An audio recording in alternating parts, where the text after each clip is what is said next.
Alright, it's time for another week. ZTGD Radio. This is episode 872 for December 8th, 2025. Christmas time in Hollis, Queens. Alright. Nobody's gonna... we got Anthony. I don't know that reference. So, yeah. You don't know that reference? You don't know the reference? Not off the top of my head, no. Holy shit. Yeah, y'all are the musical motherfuckers I ever did meet. I just figured you would get that one. I'm going to be completely honest with you. Christmas music? It's not... come on, man. Yeah, it's not really a Christmas It's not song. really a Christmas song. I'll post a video in the chat so you can watch it later at your leisure. Yeah, well, vibe out because it's a good song. It's the fucking classic group, man. Definitely is. We also have Terrence. Who can you just fucker say who it is? It's Run DMC. It's Run DMC. Oh, it's Run DMC. I'm sorry. Yeah, I'm sorry. I'm gonna tell you right now. As much as I respect Run DMC, I've never been a huge Run DMC fan. Oh, okay. I got you. It's you gotta understand. I know they paved the way for the Beastie Boys, but it's if I'm going to listen to something like that, I'm just going to listen to the Beastie Boys at that point. And I don't listen to their first album. That first album is rough. So. Oh, you're talking about which first album? License to Ill. That's not their first album. Yes, it is. Here they go with their music. What is their first album? Here we go. Oh, I forget the name of it, but they used to be like a hardcore metal band. Well, that's just it, right? The License to Ill, they still have that heavy rock influence. History of music. Welcome. I'm your host. Yeah. You listen to that fucking first record they put out? That's a different band. That's their debut studio album. Yeah. Yeah, it is. They released stuff before that. Yeah, that okay.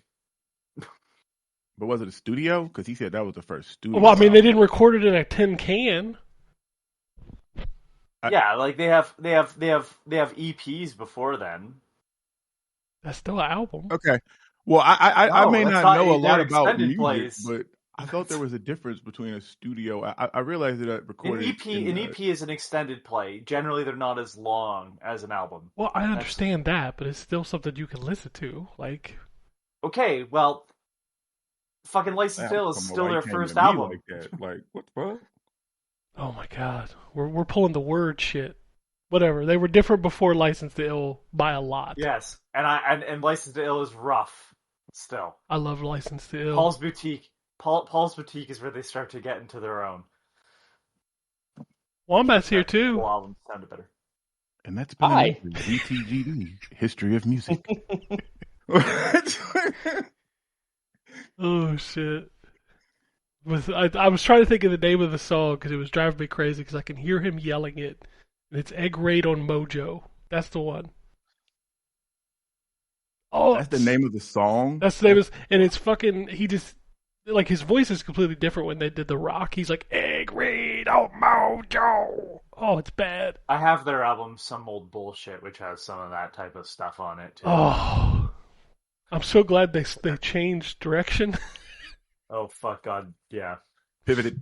You know what? I'm also glad they changed the name of that first album. Yeah, you don't look up the name of that. Don't look up the first. Yeah, no, don't do that. Will I be offended? What was it? I gotta look it up. Offended. Look it up. Hold on. Look it up. It was very much License to Ill is the album he's talking about. Yeah. This makes for good radio when I'm waiting on you to read it and react. I know, right? You can just move on. Yeah, right. Just going on this. Kids react to License to Ill's first album. The React Brothers are suing us as we speak. Oh shit! All right, well let's jump into video games. Anthony, do you want to kick us off? Sure. Yeah, I've actually. That was the name. Yeah. Wow. To be clear, it wasn't the name. It's what they wanted the name to be. No, that's what okay. Ad Rock specifically wanted to call it. Only Yeah. one of them was like, "Yeah, that's the name." Like, Bro, that's wild AF. All right. yeah. So yeah, I've actually played video games that are relevant to like this decade. I've played Pokemon ZA. I've not played a ton of Pokemon ZA, but I've played Pokemon ZA. Yeah, of course there's a fucking long tutorial. I'm not sure who's surprised about that. That game plays very differently than every other Pokemon game. The world is set up different, like the whole structure of that game is very different than every other Pokemon game. So just for a small piece of it, because I haven't played a ton of it, in other Pokemon games, you do not want to drop the enemy's health bar to 0, because then they faint and you can't catch them. In this game, you do. You want to knock them out, essentially, because it gives you a couple seconds where you have a higher chance of catching them. And so, like, stuff like that, like, yeah, they have to take you through that, because otherwise you'll be pissed on why stuff isn't working like the way you expect it to. That game runs bad. That game runs real bad. I'm playing on Switch 1. It's not it's not the worst thing ever. But boy, like that game has issues in the fucking opening area, which is just a train station. Which is funny because the other game, and we'll talk about it later, I'll save the full discussion, that I'm playing on Switch is Metroid Prime 4. Does not have those issues. So that's impressive. Like, I'm just impressed that this is the first time I've got to see the difference between a Switch 1 and a Switch 2. They did a lot to that Switch 2 port. They dumbed down that Switch 1. Oh, I'm sure they do. But that Switch 1 version still looks amazing. It looks good. Like, it's missing a lot of stuff, and it's very blurry. I'm sure it is. But it's. I don't find it blurry. It's very blurry when you see the other one. Right, but you. Okay, well that's if you compare them directly, yeah, you do. But if you don't, I still noticed it. You know I mean, that's what I said in the chat. I was like, why is this so blurry? That's because you have the greatest eyes known to man. That is not true. My eyes are as fucked up as Wombat's. 120 frames per second. Quite as fucked up as Wombat's. Maybe not quite as fucked up, but I'm pretty fucked up. My eyes are pretty bad. Why did you jump to Wombat? Because he can't see 60 FPS. Can I finish? I finish? No. You constantly dunk on this nigga for not being able to see it. Like, why would you use him as your fucking example? Ken just likes to insult me for my disability. I know. That's what that whole thing that you wrote in the chat, like, I feel like that's true at this point. Like, he just keep on messing with you, man. A poor little fucked up baby child and his fucked up little eyes. Ken just can't leave him alone. Child. Fix your eyes. Get better eyes. What's wrong with you? You'd be upset if you could see all those insults that Ken writes. His eyes are too fucked up.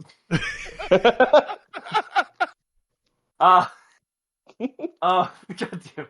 Let's see, what else have I played? I have played Routine after 12 years of waiting. I have played Routine. I am impressed on how much that game has not changed since that introduction video 12 years ago. Give us give me a second. Elevator pitch. Okay, excellent. Let me. A lot of the stuff in those original videos is still there. There's some small changes in terms of visual designs, like the robots look different, and I have a complaint about how the robots look. And it comes down to one of those: if these were actually robots, why are you giving them fucking teeth? Sort of complaints. Because it's creepy.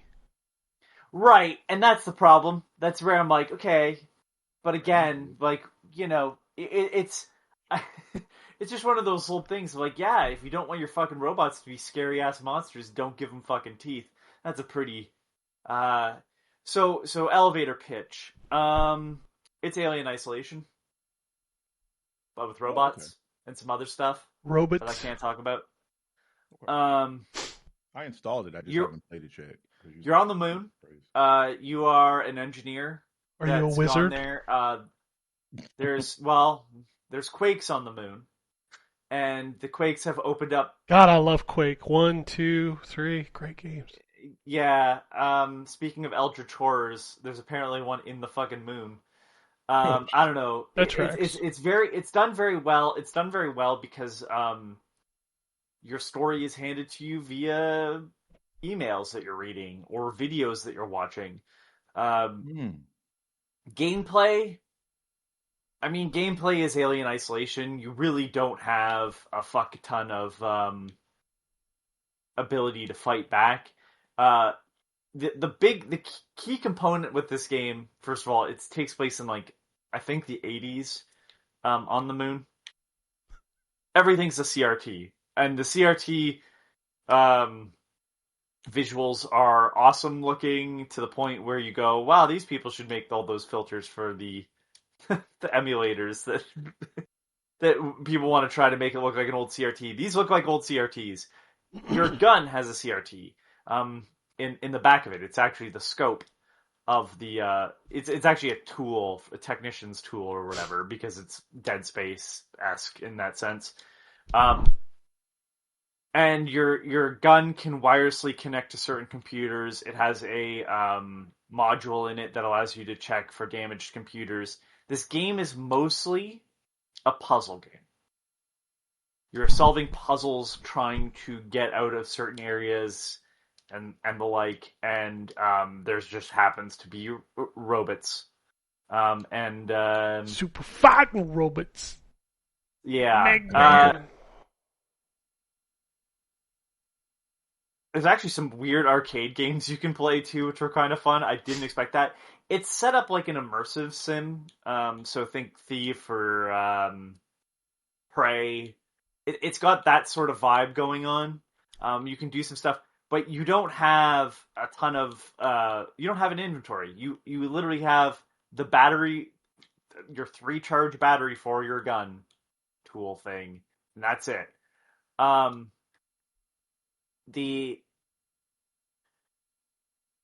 So your gun is essentially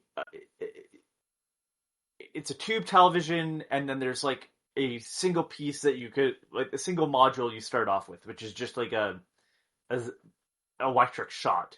That electric shock can disable some of the robots that chase you. Although, have fun. You have to aim for their body, and it doesn't just stop. It slows them down at first. You have to fire off multiple shots. When you don't... So the big thing about this game is they don't explain a lot. So to save, you need to have a battery. So you need at least one shot left in your gun, and you only get to have 3 at a time. There are... And you know what? I'll just leave that. I'll let other people figure that out themselves. But there are save points that are like projection screens that you can wirelessly sync to, and then you can look at all the mechanics of your gun. You can look at what your missions are, like what it's telling you to do at that moment, and you can look at the videos you've watched already and stuff like that. You can also, it also keeps your all your your passcode logged in there, so you have them at any time. But yeah, every section of this game is go into a section, do the thing you need to do, leave that section, move on to the next area. You can go back to previous areas. It's not really necessary because there's nothing you're going to be able to do differently there, because they are very closed, small environments that are separate from one another. So like the first area you go to is the mall area, and there's no reason to go back to the mall area. So once you're done there, you don't have to go back. You do have the option to. I don't know why you would. And the mall area has like you're looking for another piece of your your tech tool. And when you get it, you can switch to it, but it turns off your ability to shoot the robots. So you press. I'm playing with the controller, so I press Y, and you look at your gun, and every piece of the gun you have to manually turn on and off. And when you turn one on, it turns everything off, except for that module. So the first one you get is a device that basically gives you a flashlight. And that flashlight also has a mode that like can see like fingerprints on computer monitors. And when you have that on, you do not have a gun. You have no way of defending yourself. And you have to manually turn it back to the gun mode by selecting that module on the physical gun itself. If you go into an area where there's too much electromagnetic field, you have to degauss the screen. To activate the menu, when you're at a wireless connection point, there's a button on the gun you have to click on. Which, is a bit of a thing. Like, oh, okay, well, I'm about to go back into the area where I know the robots are. Let me turn back on, like the gun module, essentially. I will say that because they're vague, and I'll share a complaint that I have with this game, and this comes down to, I think, just the way games are made in general nowadays. I totally understand wanting to have players sort of experiment and discover how things work. Problem is, when you're playing a 3D game, especially in first person, that is a lot of things that you have to just... So, for example, this game has a ton of shit you can't interact with. Okay? And every door that you can open at one point is opened with a computer screen. And later on, there is a door you open by just moving yourself into it. And it took me a while because it looked like it was closed. Why would I push up against it? Every other door I've opened up until this point, I've opened with a computer. And it's stuff like that where the biggest faults come through. I actually do love this game. It's everything I wanted from those trailers 12 years ago, which is basically just what Alien Isolation did. Although I think the robots are a little bit more intimidating because they feel like... So with the alien, it feels like a monster, and the monster's sort of just a mindless creature to some extent. Like, it's hunting you down, of course, but it's a monster at the end of the day. Robots are far scarier because it's like programmed, and they kind of just keep going for you, and then you can see them when they're looking for you. They like scan areas and stuff. But yeah, like when you set up expectations for a game early on, of here's how things work, and then you step away from that and actually, well, things have changed now. Well, that's great, but you have to communicate how they've changed, because to me, I'm still working off the same principles you had before. So another one, and this is in the same area, because I'm past chapter 3, that's all I'll say. I won't give you the exact chapter I'm on. But here's just for example, room layout. All the doors I've gone through have been at the edge, like the outside of rooms, right? Generally, you don't have, and this just goes for real life too, generally you don't have a room in the middle of another room. Like, even your elevators are generally to the outside of rooms. And that is not the case at one point. So I kept running past because everything's lit up sort of in a certain way where it all kind of looks the same. So I passed by a door multiple times because it looked like another wall that just had light on it. Because while this game does do the light trick that a lot of developers do, where they kind of lead you with lights, that's not always the case. Like, some lights are complete bullshit. Like, they do not benefit you going there at all. So it's weird stuff like that where I go, yeah, this game isn't perfect. But if you want a horror game where things are kind of constantly upping the ante, in my opinion, it does a very good job of that. But it is mostly a puzzle game, and that is something that not everybody's going to love. Because yeah, you can fight against the robots. I don't know why you would. You're better off avoiding them and only fighting them when you have to. But I mean, that's what the trailer was 12 years ago, and I mean, hold on, let me see here. Does anybody remember off the top of their head when Alien Isolation came out? That was a while ago. I mean, it was Xbox One, so 2014. Oh, okay. Okay, I was a couple years ago. Okay. So a couple years ago. No, I'm saying I was a couple years off, not a couple of years ago. I was like, brother, that's 11 years ago. Yeah, that was a long time.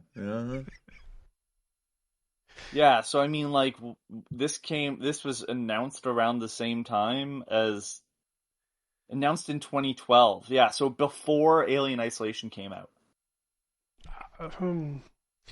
Yeah. They need to stop. They need to stop with this. What? Announcing Stop games so fucking... That's just too long. So first of all, this team, I want to say it's a team of 3 people. It is mostly, like, if you look, the designer, the artist, and one of the writers is the same guy, Aaron Foster, who was the main guy I was following back when this game was first announced. Mick Gordon wrote some of the music for this, by the way. Love that dude. I want to say they were, like, the 3 devs, like 2 of them are in relationships. Stuff happened behind the scenes which caused problems. That's all I know. And the game disappeared. And, I mean, at that point you go, yeah, games unfortunately get canceled all the time, right? Like, how many times has Guillermo del Toro been involved with a game to be canceled? Exactly. So I was just like, yeah, you know what, small indie team, maybe they bit off more than they could chew, maybe Alien Isolation just kind of ruined any desire to make that game now, I don't know.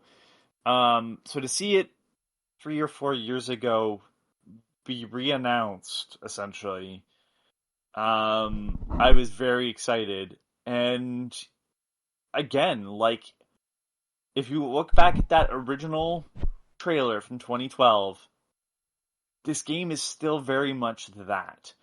I will say that, like, I do wish it leaned a little bit more into, like, how Prey is, where you're like, because that's another game that sort of takes some of the aspects that I saw in that game, in that original trailer, and runs with it in a very different direction, where Prey is a bit scary at times because you are under-equipped to fight some of the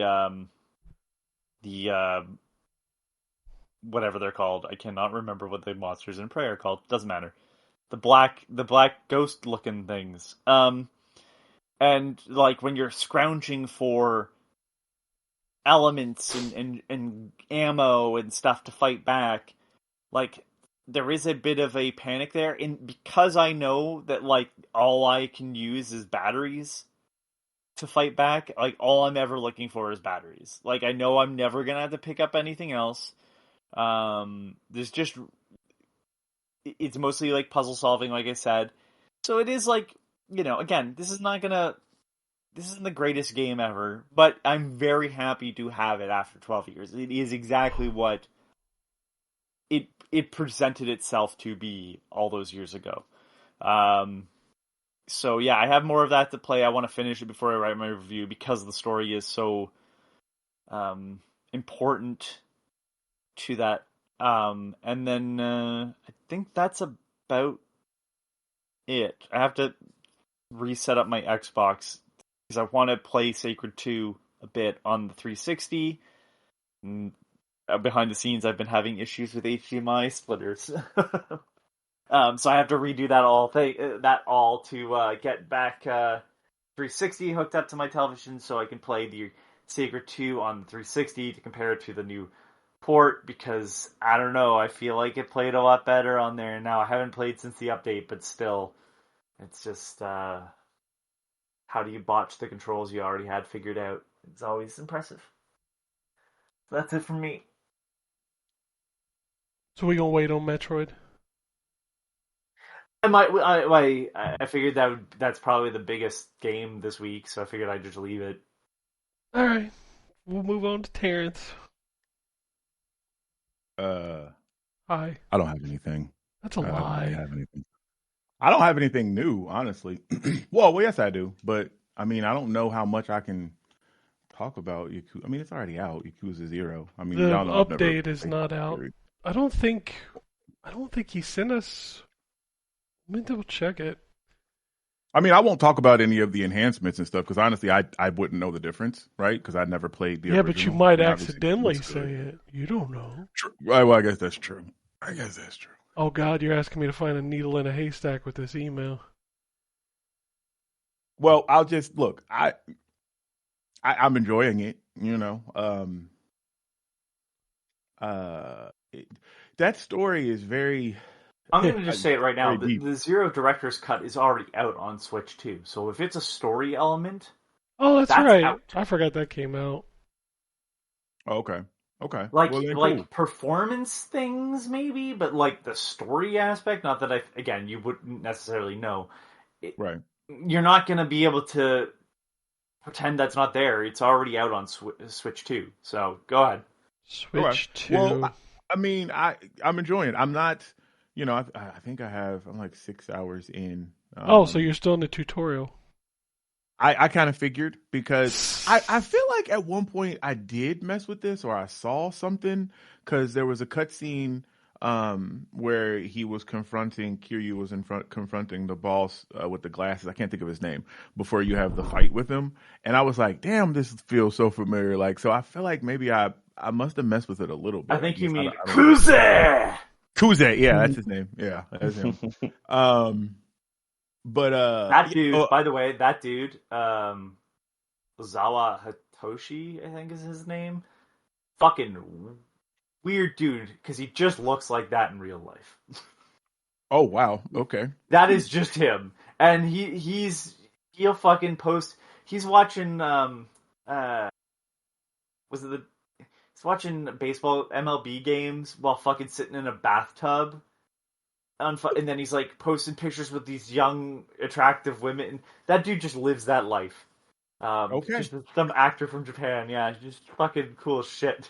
Yeah, he plays this fucking hard ass in that game.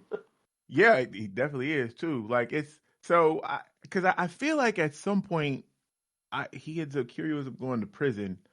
And then he gets out some years later and stuff. Like, and that hasn't happened yet, but I'm almost certain that I remember that. That's happening. The first game. Oh, so that's not this one. Okay, that's Kiwami. Yeah. Okay, maybe that was the one I messed with. There's a lot of crossover in these games. A lot of similar threads. I mean, you can only make that many games so many times. And please tell me you're not playing with Yong Ye. I was actually going to get to that, and I am, because I play in English. And I'm going to tell you something. Nope. Okay, I'm going to tell you something right now about this dude's voice. I fucking hate it. I don't like his voice. It's so bad. He ruins my boy. I think what it is, because the more I play, and the more, because at this point, he's kind of used a bunch of different inflections. Like I've heard him kind of yelling and being kind of angry. I think it is because he sucks. Yeah. Don't hire YouTubers. I think that's what it is. Acting.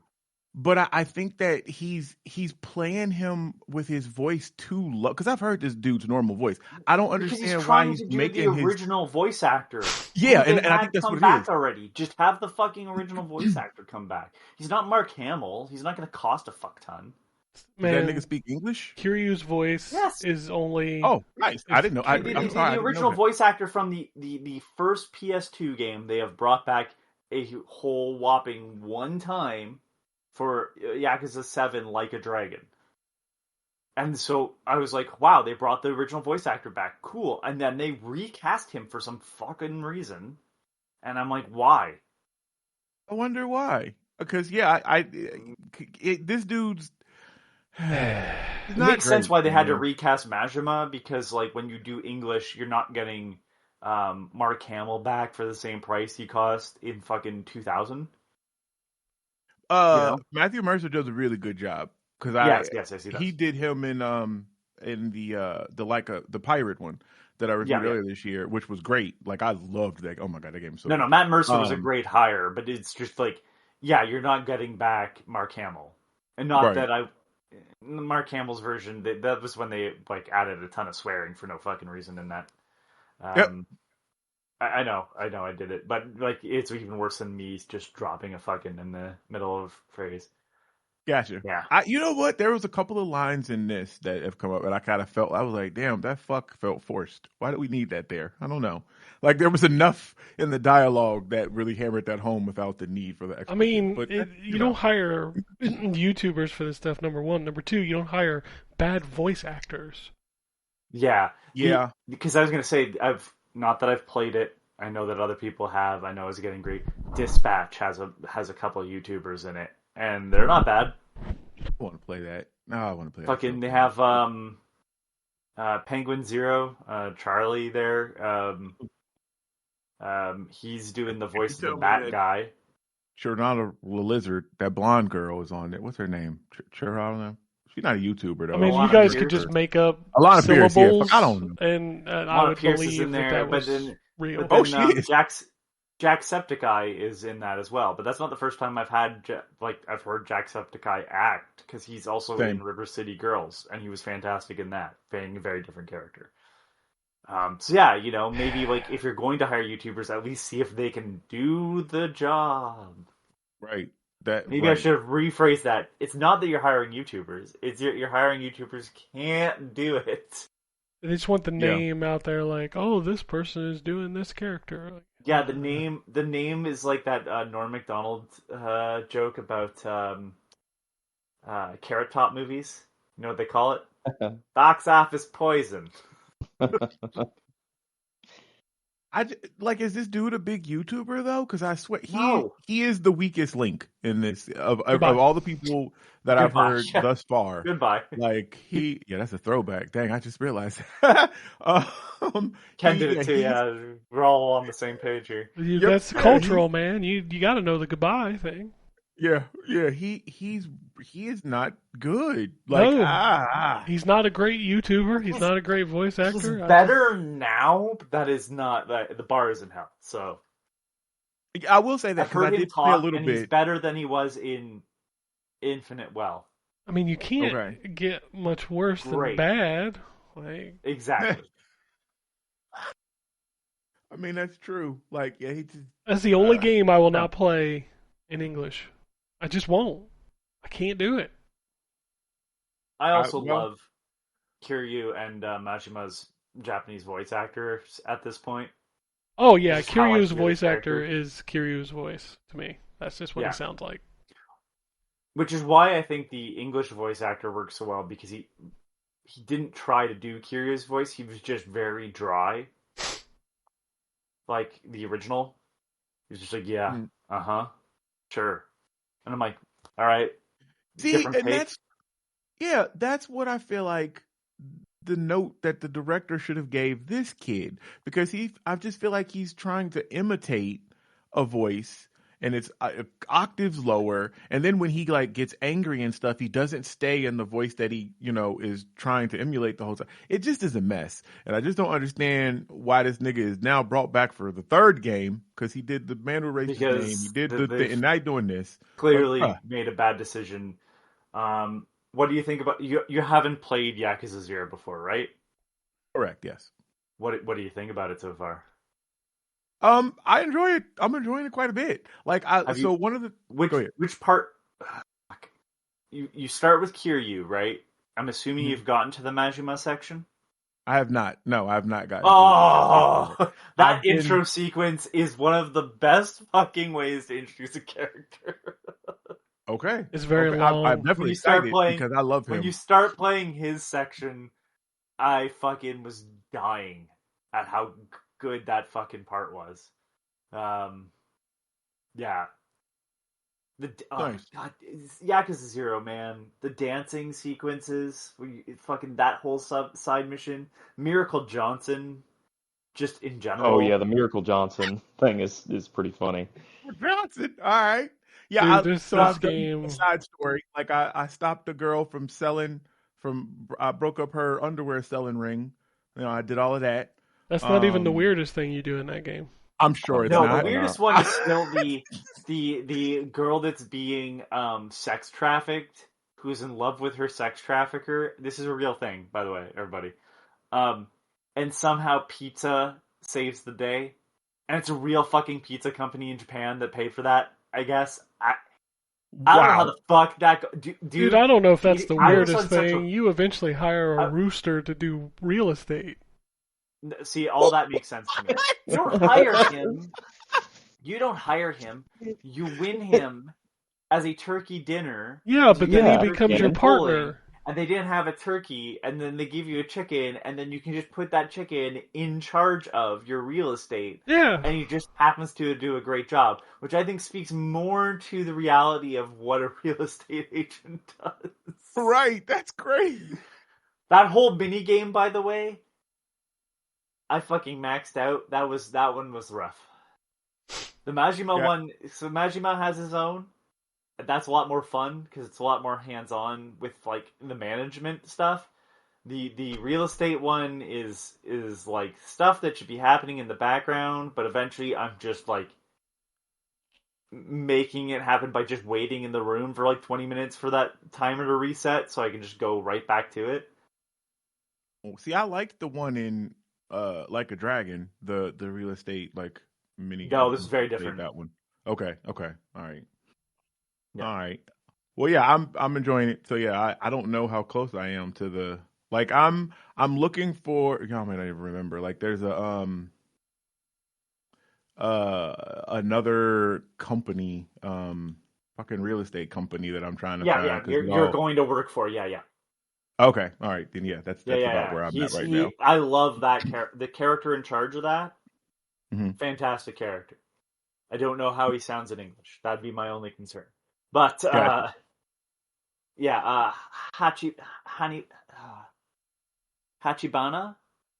Real estate? That is. Yep. That was Tachibana. Yeah. Tachibana. It's something. Yeah. It's something about something it. like similar to that. Yeah.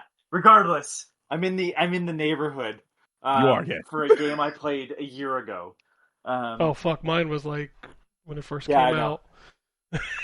Jesus. I kept putting him off because I knew I was going to want to play him back to back, and then I tell you, Kiwami 2 sort of took the wind out of my sails because like 0 followed by Kiwami is a very smooth transition because Kiwami's so short. Short by Yakuza standards. Yes, and then Kiwami 2 is like, yeah, man, do you really want to get into this? Like, I don't know, but plus I had already played Fist of the North Star before that. So it was Fist of the North Star, Yakuza 0. And then, Yakuza Kiwami. And then I had to take a break. That's a lot. Their games are very It is a lot. Those are all similar games. I like Fist of the North Star. But yeah, so I'm going to play, more of that. Hopefully finish that up. I have been playing more Arc Raiders, of course.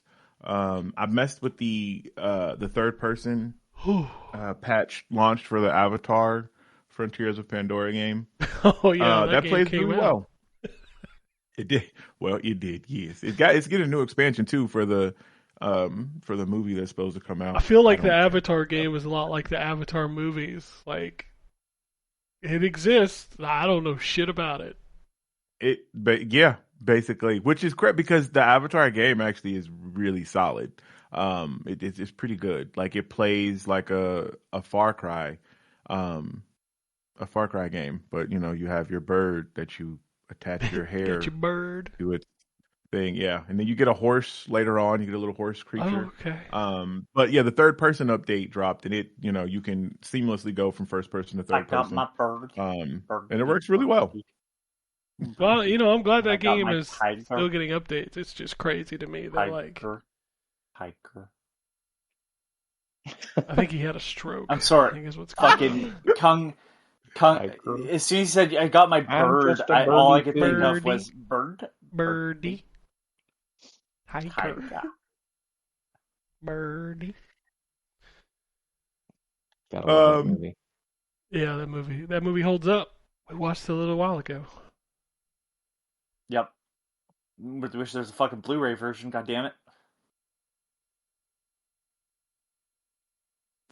I feel like, well, like I said, I downloaded Routine, but I haven't got to try it yet. Yeah. Cosmic Invasion fixed their achievement issue, so it will award achievements now for those people that are achievement hunters. I don't give a fuck. Yeah, I don't either anymore. Of course, I played more Dave the Diver. Oh, I did play that. Was that last week? No, that was the Red Dead Redemption. Oh yeah, I forgot that upgrade. came out. Mm-hmm. I made it to Bonnie's thing and quit. Same. Yep, I did too. And then I played the Undead Nightmare. And I did the first bit of that where you clear out Blackwater of the zombies. And then I got off of that. So that is Red Dead Redemption looks good. Plays well. What struck me is I guess just how empty the overworld was. As I'm riding you get a random some stuff, but coming off of playing the second one where there's herds of buffalo and all this shit out in the open world. But yeah, it's definitely good. If you've never played it, this would be the way to. I was going to say that that if you already own it. the gap between that first and second game, and let's be fair, the gap between now and that first game, it's been a while. Yeah, it's been a while. You're right. It's been a while. It's been a while. Yeah, you're definitely right. Oh, they did strip, and this is, probably to be expected. They did strip out the multiplayer from this version. So it's updated, but it doesn't have multiplayer. I think the 360, the backwards compatible one, I want to say you can still access the multiplayer on there. Oh, maybe. I don't know. But the multiplayer in Red Dead was pretty fun. You can go find that one guy that's been playing it for 15 years. Mm-hmm. Yeah. It's probably the same guy it's probably not the same guy, but that one guy who's still playing Babylon's Fall, which... No, Babylon's Fall is closed down. Oh, did it get closed? Okay. Oh, yeah, no, those ones are... Babylon's Fall is dead, and the only reason why I know that is because YouTuber that Ken and I watch, Austin Eruption, got all the trophies for it before it closed. Oh, Christ. Did he really? God bless him. He does a I-100% series, so you don't have to. Gotcha. He did that. Okay. He did Suicide Squad. He did Marvel's Avengers, I think, at one point. Marvel's Avengers. Yep. He did that wasn't terrible. Balan Wonderworld. Nobody should 100% that game. He actually came by. He's like, this game, if it weren't for all the bullshit, when you get closer to the end, it's a lot better. Yeah. Why wasn't it just this? Yeah, but it's not. It's no, not you're right. that. I'm just saying. Fucking Yuji Naka. Punished Yuji Naka, please. Thank you. Use his full That man's in prison. Is he still in prison? I thought he got out. I have no idea. He's punished Yuji Naka forever. Prison. If he's out of prison, he'll be back in prison soon. Yeah, he had to get rid of his pinky finger for completely different reasons. He also did Gotham Knights, Booty Cheeks. Yeah, I that like game is Gotham Booty Knights. Cheeks. Well, it wasn't. It wasn't great, but it was fine. Well, you like All right, here's and oh god, and here's the list. Oh fuck. Okay, I beat Balan Wonderworld 100% and read the novel, so you don't have to. I beat Dragon Ball Z. There's a Balan Wonderworld novel. There is. Where the story actually is, because they didn't put it in the game because they wanted it to be the same experience for everyone. Do they think it's Halo? Anything in the fucking game? Jesus, that's crazy. I beat this one was insane to me because of how much fucking game there is in there. I beat Dragon Ball Z Kakarot and the DLC 100%. Bruh. That's That fucking I nuts. played Kakarot, and that Jesus Christ, he did I the beat most. Babylon's Fall. I beat Metal Gear Survive. I'm sorry. Yeah, don't ever do that. I beat every Sonic Unleashed 100%, so you don't have to. That game isn't that bad, but still, it's not. I wouldn't spend. There's better Sonic games. I beat Gotham Knights. I beat Marvel Avengers. I beat Saints Row 2022 and the DLC. I beat Stellar Blade 100%, so you don't have to. And then it just says, but I beat Suicide Squad, Kill the Justice League, and every DLC. And then the last one, I forgot about this one, Funko Fusion. Oh yeah, Wow. Yeah, that game was bad. Wow. Yeah. Like, Austin Eruption, everybody. He does good videos. He's a good time. Yeah, but his pronunciations leave a little. His pronunciations sometimes are. What's the one? Polyphony. Is it polyphony?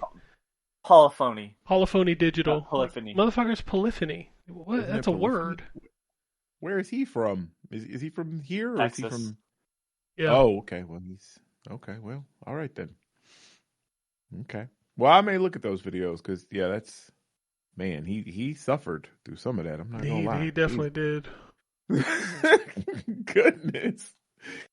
I can't throw too much shade. I once pronounced sycophant as sycophant, and was immediately jumped on by every person that heard me say it. So. Sycophant. It's like, this It's sycophant. You're like, wait, what? Yeah. What? We've all had Maybe one of still those gets a feeling. vocabulary faux pas. It's fine. Oh, sure. Oh, God. I say Absolutely. never make fun of somebody for mispronouncing a word because it means they learned it by reading. That's true. Yeah. That's true. Mm-hmm. It would have been Yeah, funnier if guys, I'd have said guys, everybody's the had a name of my vocabulary dragon faux is- packs. Is not Smog. I don't know how you would assume the name of my dragon is Smog. It's Smaug. Dude, the Tolkien people that correct your Smaug pronunciation always cracks me. I'm like, brother, take a shower. I'm about to beat your ass with all 3 Take volumes a of Lord of the shower. Rings in hardcover. Come on, Ryan. Listen. You can't tell me the people Take a that are like shower. obsessed with Lord of the Rings. They probably have an aroma.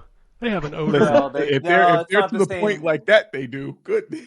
I don't know, man. Uh, The Lord of it the just- Rings people are generally It was out of fucking place. higher end nerds. But it wasn't out of line. It was just out of place and unexpected. But it wasn't out of line. Just saying. You're not wrong.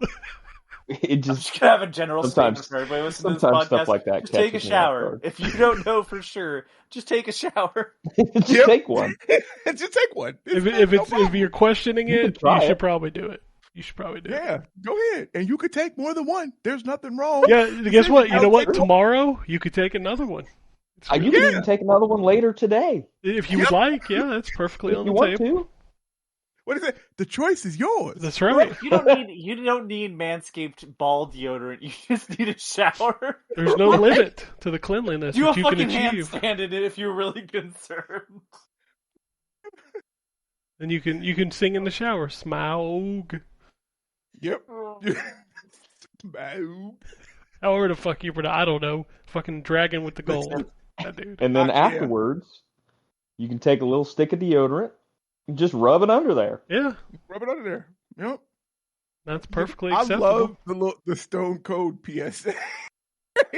Telling people about showering and brushing their teeth. Take this little sub It's bitch, just- put a little of this on.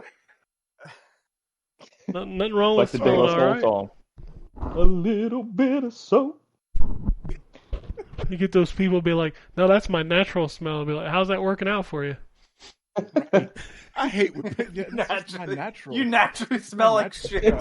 Yeah. Take a fucking shit. Your natural smell is That's It's, not ass. okay. it's, Yeah. it's awful. Seems to be having the opposite effect of what you're going for. What were we talking about? Oh, Lord. I don't remember. I don't know. I don't even Ass. remember. The pronunciation, Austin Eruption. Oh, then yeah. we got into Smaug. That's and where then we you came said down. People don't Yeah. shower, and then we walked into, Smaug. hey, everybody should just take a fucking shower. Okay, well, we're back. We're circling back around. Any other games, Terrence?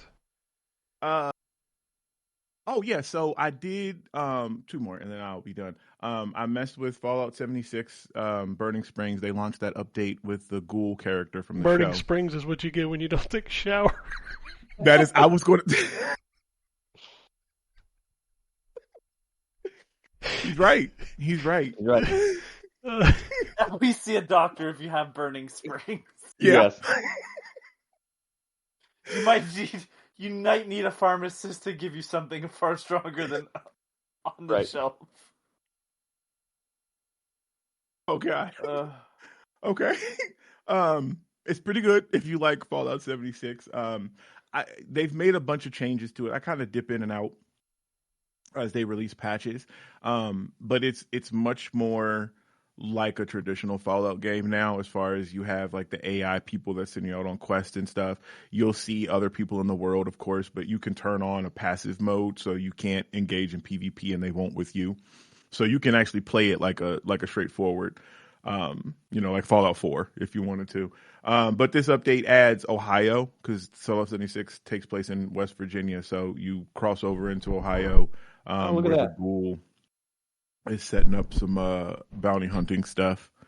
And yeah, so I mean it's more Fallout, if you know. Yeah. And then the other thing, because I kind of took a break, I went back and played some more of Half-Life 2, because I do want to finish that. That is a good game. I mean, I still am not, and I'm not super far at it yet. I don't have the gravity gun. But I still haven't been like blown away by the thing, because like a lot of the stuff that's happening to, I'm like, yeah, okay. But I guess looking through it through the lens of this was the game if that you did don't it have first. the gravity gun, that means you haven't really escaped the city yet. Okay, all right, cool, bet. Because have you been on the boat? I think that's where I'm headed now. Okay, so you still have. Ken helped me with this. He's got to get to Black Mesa West, and then he's got to go through the Ravenholm. Yes, which is Ravenholm gravity is where you gun. get the gravity gun, right? And then he's got the caves into what isn't that Highway 17? Yes. And then it's to the prison, the beach, and then the prison. Yeah, And you the got prison- a lot of like game. the tutorial is that like once you The escape city is city, literally like the where the game begins, and then you have to head back into it far later in the game. Okay. You are still like, if I'm going, just a rough estimate, you haven't finished 1/8 of the game yet. Okay. Oh, I mean that's fine. Like I mean I'm just saying, like you have, like that's a lot of that game is left. a So damn. Yeah, it's a big game. Half-Life 2 is a long ass first person shooter. Okay. Okay. Well, I am definitely enjoying what I'm playing. And what really struck me is damn they had some heavy hitters with the voiceover cast. Like Oh yeah, fucking Robert Guillaume was Dr. Eli. Eli, yeah. Yeah. And I was like, damn, Benson? Y'all got Benson in there? The thing that gets me in hindsight, because one thing I didn't mention about routine was that if you look down, because you can see your whole body in that game, if you look down, the I gun, love when they do that. the CRT is always on, right? So the CRT is always looking through the end of the gun. And Half-Life 2, seeing all the sort of live footage that you get, like, the projection screens or the TV monitors that are like clearly playing not a pre-rendered cutscene, but a real-time cutscene, right? That like, because people have gone out of bounds and shown like, oh, here's where the camera is. Here's where Breen is sitting outside of the map area where the camera is facing him. So when they're showing the projections while you're in the city and he's talking to the citizens, like, he's actually sitting in that character model sitting in a room at that moment doing that. And like just how impressive that is still. Damn, like that's when it's actually not a kinda cool. pre-rendered thing, it looks so much different, and I'm so impressed by it every time. There's a lot of games that do it now, but there's still a lot of games that don't, and that's just so far ahead of the curve on that aspect of just presentation wise. Yeah, the other thing that really kind of struck me, again, looking through it, because a lot of games do it now, but looking through that, I'm assuming this was the first, is just the physics system in general. Because like they show you that you can break the different boxes and pick up stuff and throw it, and almost everything in the world, I feel like I can manipulate. Like there's so much stuff that's around that I could pick up, and I'm assuming that's for the gravity gun because you can pick up all that stuff and throw Well, it. you can pick up stuff without the gravity gun too. Well, right? yeah, that's So, what. Yeah, right. Yeah. There was a little bit of that in the first game, but it never worked very well. Like you didn't really have the same physics puzzles. Yeah, I don't know how I feel about the physics puzzles. Sometimes they're like, it's really neat, and then by the time you hit the third one, you're like, okay, Yeah. I know, teeter totter, cool. So many other games But, stole that shit and did it poorly, like Duke Nukem Forever. yeah. I didn't play that game very far. I didn't get very far. I finished it and the DLC. Ask me anything. Yep, I finished Yeah, the man. DLC too. I did it back when it DLC came had out. a lot. Though. The DLC. The DLC could have something been nice to say. really good. Because they were playing off of the fact that he was cloned, and like hearing the other Dukes talk was kind of funny. And I'm like, you need to lean more into this, and they just didn't. I don't know. Oh, I don't know what the fuck. Like, Duke Nukem's a dead franchise because people fail to understand how you can make Duke Nukem funny still. So it just comes off as just bad. Yep, because I think there's a way. I think there's a way forward for Duke Nukem. It just would take a good writer to really. My friend jokingly said that Duke being a parent to a trans child would be funny, and I just wrote the balls of steel. It's like, we gotta steal balls, and just to have the kid go, that's not how that works.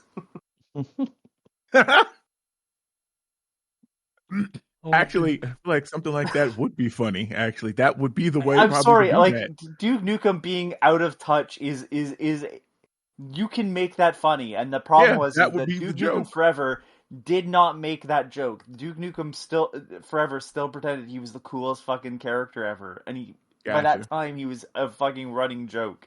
Yeah, you just lean into that and make him that could it would take a good writer. We're never. But okay. No, we're not. No. I think that's it. Everything that I have played this week. So yes, go on, Seth. All right. Well, now it's time for the Wombat. Okay. So I've played nothing. You can go ahead and move on. Cool. Those are quick and easy, right? Oh shit. I think Metroid's a big thing I played. I was trying to think if I played. I didn't talk about AILA last week, which is an Anthony game from the people who made Phobia. Yay. It's really good. Oh, is it a first-person shooter? Is it a novel? Like, what is it? It's a first-person psychological horror game. So the premise is you are a game tester who tests like VR games, which you don't know when the game starts, because the game starts with some Resident Evil Village type hand mutilation in first person.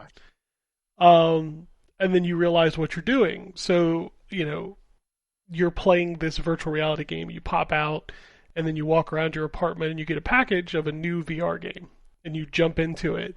And it's basically like a saw trap, where you're constantly going through these different things, trying to solve these puzzles. Otherwise, you get brutally murdered, kind of thing. Sounds like a Black Mirror episode. It kind of is, because like you'll go in one room and like the door will close and then it'll open. It'll be a different room behind it, kind of stuff. Mm-hmm. It's very much one of those type of psychological horror games, and it's really good. Like they do a really good job of the stuff that they do in it. So yeah, if you're into those kind of games, those guys do some cool stuff. That's for sure. I also played a little bit of that Blood remaster. Not a ton. I only made it through like the first 3 levels. It's good. It does have some weird warping issues with the background. But this is the first time they've ever had the source code, which is why it took so long to get this version of the game. What else did I play? So we talked about Red Dead. Oh, Terrence, you dodged a massive bullet. I have to tell you about this. Oh Lord, what was it? So I picked up the Phantom. Oh Lord. That might be the It is worst. bad. It might be the worst beat 'em up game I've ever played. Damn. It looks like a Flash game and it feels like a Flash game. You know what? The screenshots kind of give Flash game. Oh, Like, yeah. But I figured that like in motion it would, you know what I mean? That was just kind of like the art No. style deal. No. Damn. It is stiff and terrible. Don't play that game. I'm good. Yeah. Thank you for taking that one. Yeah, I never refunded anything faster in my life. I'm like, oh no. Okay, I have to say this. This is I wanted to see the reviews on Steam. Looks amazing. All right, It doesn't. We'll just accept that. It looks amazing. This is one of my favorite phrases I've ever read about. Plays like my joints on a cold morning, clunky and uncooperative. That's a good description. That's a very good description. Punching pirates is fun, but at this price with no launch discount, I feel like I'm the one getting robbed. Yeah, that's fair. It's a bad game. Like, they couldn't have picked a worse time to release it either with Cosmic Invasion coming out. Right. Like, bro, you're going to get compared and you're going to lose. I also played Old School Rally on the PlayStation 5 because it is not on Xbox. It's exclusively not on Xbox. And it's very much a PS1 inspired visually, but it is also very much a Sega Rally inspired type gameplay. So like you'll be going around corners and you'll get the polygon warping from the PlayStation games. But it plays really good. I'm having a lot of fun with it. Like I love those kind of like Rally Sport Challenge, Rallycross, Sega Rally type games. So I'm enjoying that one quite a bit. I'm disappointed it's not on Xbox because Xbox is definitely the superior controller for racing games. Just saying. And I guess we can talk about Metroid. You want to talk about Metroid? Yeah, let's talk about Metroid. I think we're very close to the same spot. Yeah. Wombat, did you? I guess you didn't both... play it if you didn't play anything. I did not. Okay. No. I've never played any of the Metroid Prime games, so. Oh man. So if I'm going to play one, I'm going to go back to the remastered first one. Yeah, that game. I'm gonna be honest, and I'm not disliking this new game, and I think it's actually one of the better Metroid Prime games so far. I'm going to tell you right now, while I like 2 Echoes for having a darker tone, that game is very slow. Like, very slow. When you say a Metroid game is slow, that means it's like molasses, because Metroid games are generally slower. Yeah, that game fucking meanders for so goddamn long, and bad things have happened. I got it. If I'm here generally, like, at this point, if Samus is there, bad things have probably happened. Yeah, but fair. It also just, that world did not feel as interesting as Talon 4, which is the planet you're on in Metroid Prime. And then 3 is a different experience altogether, sort of. I can see elements of 3 in Echoes, or Beyond, I should say. Echoes is 2. And Hunters was a very different beast altogether because the aspect was fighting other bounty hunters. Mm-hmm. So yeah, I mean, Metroid Prime Remastered is still the one that I would recommend above all, of course.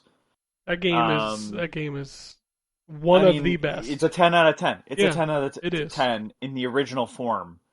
And every version that they've made since has been a better version of that. The Wii version with the motion controls, yeah, they improved doors open times, and now you have motion controls, so it controls a bit better. Oh, look, here's a remaster. It controls even better than that version, and it looks way better than that version. Sure, fuck it.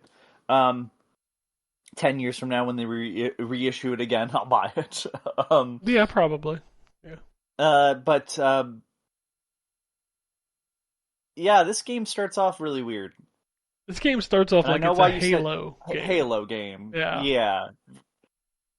Which made me go, man, I really wish 343 would dissolve and they'd just hire Retro Studios to fucking make their goddamn Halo game. Instead, the 343 people went to Retro Studios because they worked on this game. Oh, really? Yeah, well, so people from 343 that's worked where the talented people went. Yeah, so the game kicks off very much like a Halo battle zone. Mm-hmm. And you're starting to think, there's a base and they're being attacked and there's other soldiers around and they're shooting too. Yeah, it's like a big war and then there's a mech that pops out and ships everywhere. I was like, God damn, this feels like Halo. And then it changes. Things change. Yeah, and then it goes to Zelda World. Yes. It's the best way I can describe the way Zelda this World. whole game kind of looks. Dude, the desert is basically Zelda. Hyrule Field. That's what it is. Yeah. Yeah, it looked like it from the pictures or the videos I saw. Yeah, that's exactly what it is. And then they literally say there are 6 keys you got to find. Go find them. And I haven't even really gotten to explore the desert yet. No, you go straight into the desert and they kind of funnel you into the first world. Well, the first thing they do is they send you off to the jungle. Mm-hmm. You finish the jungle, which is a very section. linear area. Yeah, and then they shoot you back to the desert, and you're there to get the bike. Mm-hmm. You and see that's not the really bike. Spoilers because you see the bike in the fucking trailer.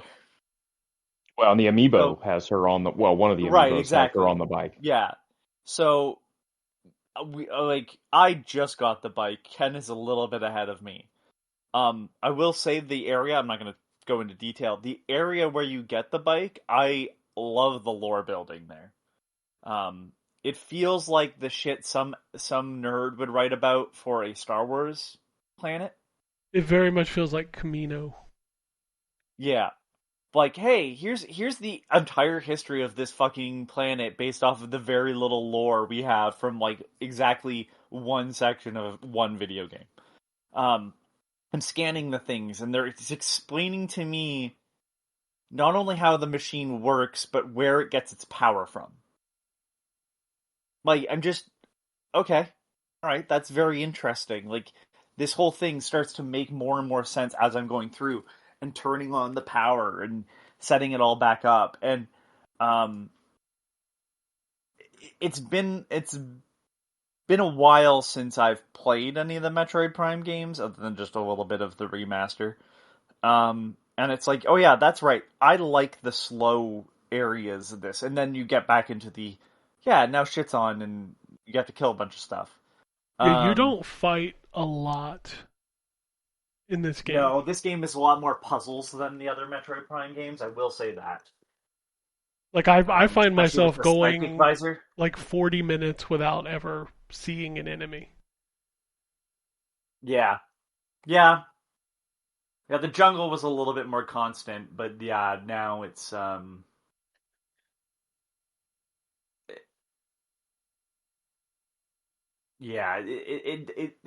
pacing's a bit off. Where Talon always felt a little dangerous, I feel like you can almost like go, yep, I'm just going to go through this first section and know that I'm not going to fight a lot. And then when I come back through this section, I know I'm going to have to fight a lot because then everything will be on again. And I'm like, well, doesn't feel great. Yeah, there's definitely some things. It's just very gamey. It's very gamey in that, and like I said, like if you go back and even the world in Echoes, which I cannot remember the name of, but both those worlds felt like I was still. Now, part of it is because we're in a like a factory, but even the jungle, it didn't feel like the stuff was all alive in the same sense. Although I did like that there was a lot of other creatures that you didn't have to fight, like the fucking leaf cutter ants that are just carrying shit back and forth. Yeah, they're just walking. You see everywhere. Yeah, and I'm like, you know what? gotta give you credit. The birds that don't The attack you, the and little stuff like things that. that pop up out of the water that hide when you walk through the water. You walk through them, yeah. Yeah, like there's some stuff like that where I'm like, yeah. But I think, and this is the main complaint has been that like you have someone that talks to you, and it's like, yeah, like every other fucking Metroid game, except for like the original Prime. Mm-hmm. Yeah. Like there has been someone that's talked to you. The only two Prime games where no one talks to you, Metroid Prime, Prime Hunters. That's it. Prime 2, you talk to the alien creature. In 3, you have a bunch of people talk to you, so I don't know where this has come from. And even in the mainline Metroid games, Fusion has someone that talks to you. Dread has someone that talks to you. And then anything Zero Mission does not, because remake of the first one. Super Metroid does not. Metroid 2 does not. So it's like the newer games, people talk to you. That's just the reality of it. And I like the character that talks to you in this. I don't know why people were so upset. He barely talks to you. It's interesting when he comes in and says something. It's usually kind of comedic. Someone's got to talk. Like, you know what I mean? There's clearly other people involved. Yeah. It is a little weird that Samus just kind of stares back, doesn't always gesture to respond. And the characters don't seem to be kind of off-put by it. Like, even he doesn't seem to be like, oh, okay, all right. I'm going to say something that's going to be controversial in general about Metroid, but after Dread, which I didn't love, but just after Dread, everybody wants this return to this the feeling of isolation and the creepiness of the original Metroid games. You can't have that with this character anymore. We've seen this character too much to know exactly how this is going to play out. You're going to power up, and then there's not going to be there's not going to be worries anymore. Like, even the Emmys from Dread, who were a pain in the ass, stopped being scary at a certain point. You know, like, you can't have that original feeling and of the creepiness and isolation and the exploration thing when I know, like, I'm going to get a missile upgrade. Yeah, it was know? kind of like, I kind of rolled my eyes like I do at this point. How many Metroid games have we had where, oh, Samus has all the powers at the beginning, and then something happens and they're all gone? I'll say this. At least they're trying to do, like, every time except for the missiles, which they at least explain that she gets back in the normal form. It's not some weird psychic missile. Yes. Right? Although that does kind of happen. Yeah. But you know what I'm saying? Like, it's like, oh, no, you get it from the Federation soldier that is with you. That makes sense. I was like, perfect. That makes complete sense. I have something for you. Hold on. And then he opens up the back. So I just want to add real quick, because I don't have anything to add to the Metroid conversation, but I do have something to add to what Ken just said. A game this year that does you lost all your strength from the first game pretty well is Kingdom Come Deliverance 2. Well, I think that works because, like, I'm assuming it's like literal physical things that can be stripped from you. It's yes and no. Do you get like scarlet fever and now your body's weak and you have to build yourself back up? No, like that, but it's something similar to that. Well, I think that, yeah, because at least really they're playing neat with the how realism. they did it. They do a really good job in that game. Yeah, it's not terrible in this game. Like, it's not. I think it's one of the better times Metroid has done that, to be honest. And that everything that you get, again, except for the missile so far, has been weird versions of it. Like, oh, it's this, sort of. Like, the morph ball bomb is sort of like the normal morph ball bomb, but it's not. And you're just like, okay, it's kind of weird, but all right. And then it's like your scan visor, like, oh, when you're scanning through when you're in this new area, it can't read anything. And then you get the psychic visor, and it's like, okay, it's just the scan visor again, but it's a little off, like, it's a little weird. And so, like, I can accept that a bit better. They seem to have put a little bit more effort into explaining why certain abilities are different because they operate just slightly differently, rather than like, here's the fucking screw attack again, guys. For the 17th time, and that could be in this game, but I'm just saying. Yeah, it's like, hard telling. It's one of those things where it's like, I don't know how many games I've played where it's like missile, the bomb, the super bomb, the morph ball. You kind of expected like, at a point the space jump. Yeah. Yeah. So, my take would be that, like, especially with this game, now that you are going back and really showing how commonly involved Samus is with Galactic Federation, you have your next characters sort of there, right? You just Metroid can have two franchises, right? Like, going on. Like Zelda, we finally had a Zelda game that starred Zelda, that wasn't a CDI game. To me, it's like, you should be taking those Galactic Federation soldiers if you want to make that old school Metroid feeling of being alone, and bring it into, like, either the Prime or the Standard. You have your characters there, but like, even the way the guy talks to Samus, it's like Samus is like some sort of weird celebrity almost, because everybody seems to know who she is. So I would hope so at this point. Well, exactly. So it's just one of those things where it's like, I don't think you can ever get that back because of where the stories have gone at this point. Just wait for Metroid Origins. Dread, but like, they already did that though, didn't they? Yeah, but that doesn't mean they can't do it again. True. But yeah, this game, man, getting on the fucking bike for the first time, I immediately was like, oh, this kicks ass. It's the sequence they give you the bike in is very reminiscent of like a F-Zero race. Yeah, which is very cool. I just went, oh, I think all the people that hate this suck.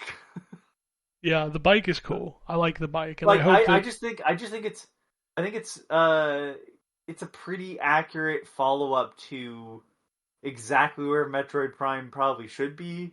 The fact that, like, already I'm seeing areas where it's like, yeah, you're gonna have to come back here if you want to fucking open that up. I'm like, okay, cool, perfect. Not just a linear area. Even if it is a linear area, it's like, oh, I'm gonna be able to come back here and open up whatever the fuck that is.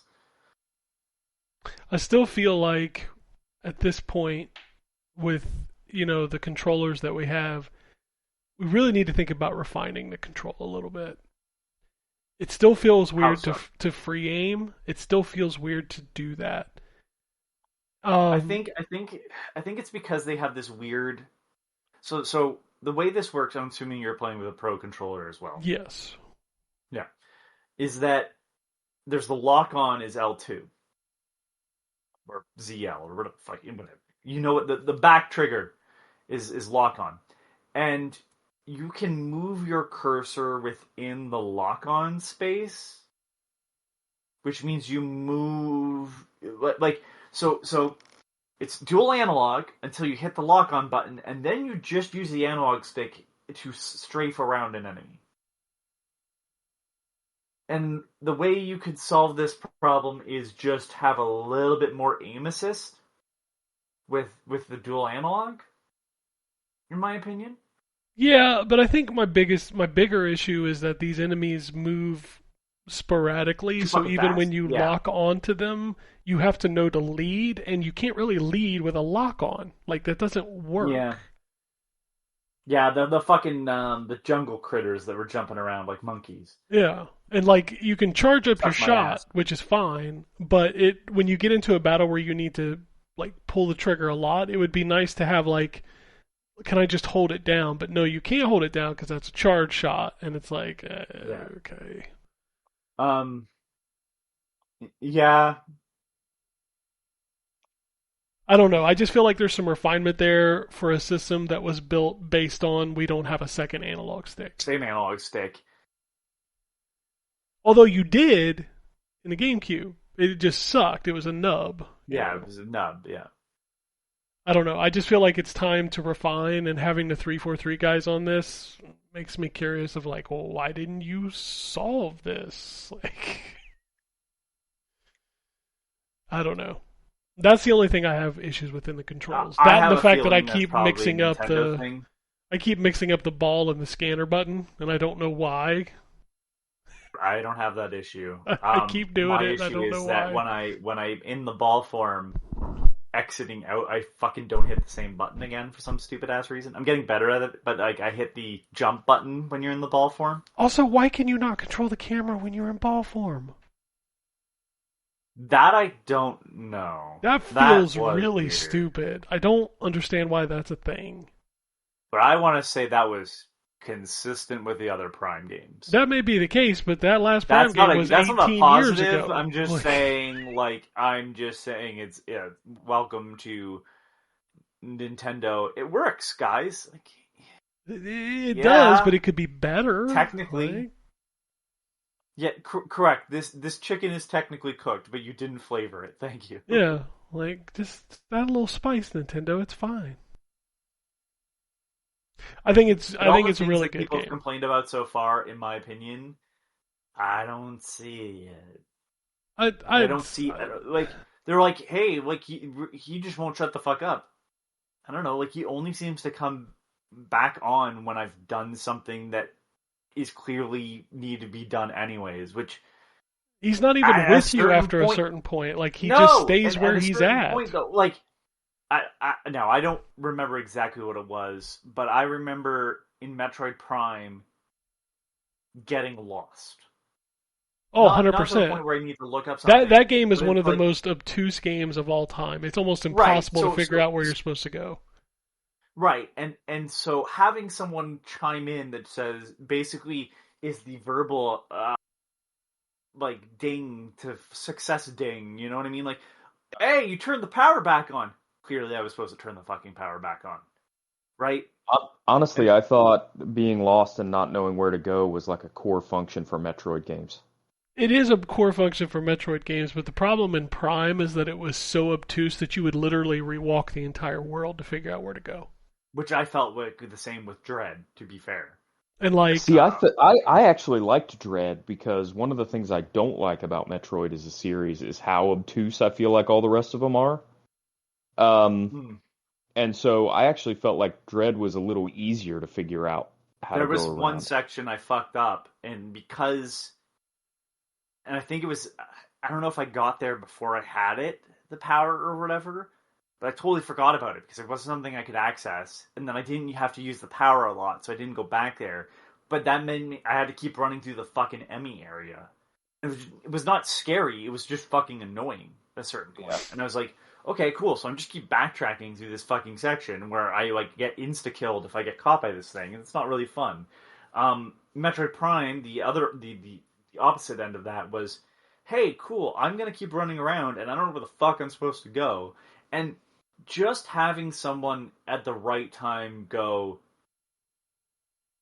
like, as much as people don't like Navi, and don't get me wrong, fucking did talk way too much in Ocarina of Time, it is also the first 3D Zelda game, and so you need to make sure people understand when they're doing the right thing, because back to the routine conversation, that's more than just like, somebody pointed out recently on a podcast I was too, Stone Age Gamer, that like Mario, Super Mario Brothers, where it teaches you kind of everything you need to know in that first little bit, Metroid does that too. You move to the right, like you do with most platformers, right? And you hit a brick wall pretty quick. And then you have to move left, and that's where you get the Morph Ball. Okay, so it's taught you that you're going to move across the map in different ways than you have in other games. When you're in a 3D space, that becomes a whole hell of a lot more difficult. Because there's verticality, especially in Metroid, and the way 3D space and 2D space are understood, like 3D space is far more difficult to understand when it's not fucking real, or in the dark or whatever many reasons. And Town Prime, I mean, yeah, I could run through certain areas over and over and over again and miss it. But the problem is like, I may have seen something 20 hours ago, and now it's like, I don't have anything telling me, hey, that thing from 20 hours ago that you couldn't possibly fucking remember, because why would you? And so, like, having someone come in and say, like, you did the right thing, to me, doesn't bother me. it's irritating when they come in and they go, "Hey, that thing you haven't done yet, here, why don't you try this?" It's like, okay, well, you didn't give me any fucking chance to even fucking do that. Or you could play one of the new PlayStation games like God of War, where Atreus is like, "I'm going to solve this for you after you fucked it up one time." Yeah, that drove me crazy. Like, dude, let me take a few stabs at it, okay? So like, to me, so far in this game, there's been a little bit of that early on, but like in this area that I'm in now, there's been none of that. Like, he has literally told you, like, connect to the map. I don't think I can stay connected, and then like his comms shut off, and I'm like, okay, all right, that, you know, I mean, I knew I was gonna have to do that anyways, but it's nice that, like, instead of just having a map, that it's like, go and do the arbitrary thing at the bottom of this area. I don't know, fuck it, why not? It doesn't bother me like it seems to bother other people, because again, like, not to. My first Metroid experience was, like, I want to say Fusion. Like, because Samus was just a character in Smash Brothers. I'm like, I don't know. I didn't have an NES. My dad didn't have Super Metroid. And I definitely didn't have fucking Metroid 2 on Game Boy. So Samus was just a character. And then when you play Fusion, Fusion tells you where to go, and there's some dialogue. Zero Mission took that and just put at least a glowing dot on the map to kind of tell you the general area of where to go, and they made it very clear, like, if you're in that area, like, the power you just got's probably going to do something there. And so I don't mind having a little bit of direction, but, you know, some people just want to get lost, and that's fine. You can turn off, I guess, the comms in the there's some options in the game to turn some of that off. So I don't know. I'm really enjoying it. I'm looking forward to the open world, strictly because I want to see how they do it. If it's pretty empty, I'll be kind of disappointed. Because to me, it kind of looks like the setup of Wind Waker with the grid of how the Great Sea was, and how there was always something in each of those squares. I would like there to be something in, like, at least half of the fucking octagons or hexagons or whatever the fuck they are on the world map. But so far, like, two really distinct areas overall. So yeah, I'm really enjoying it.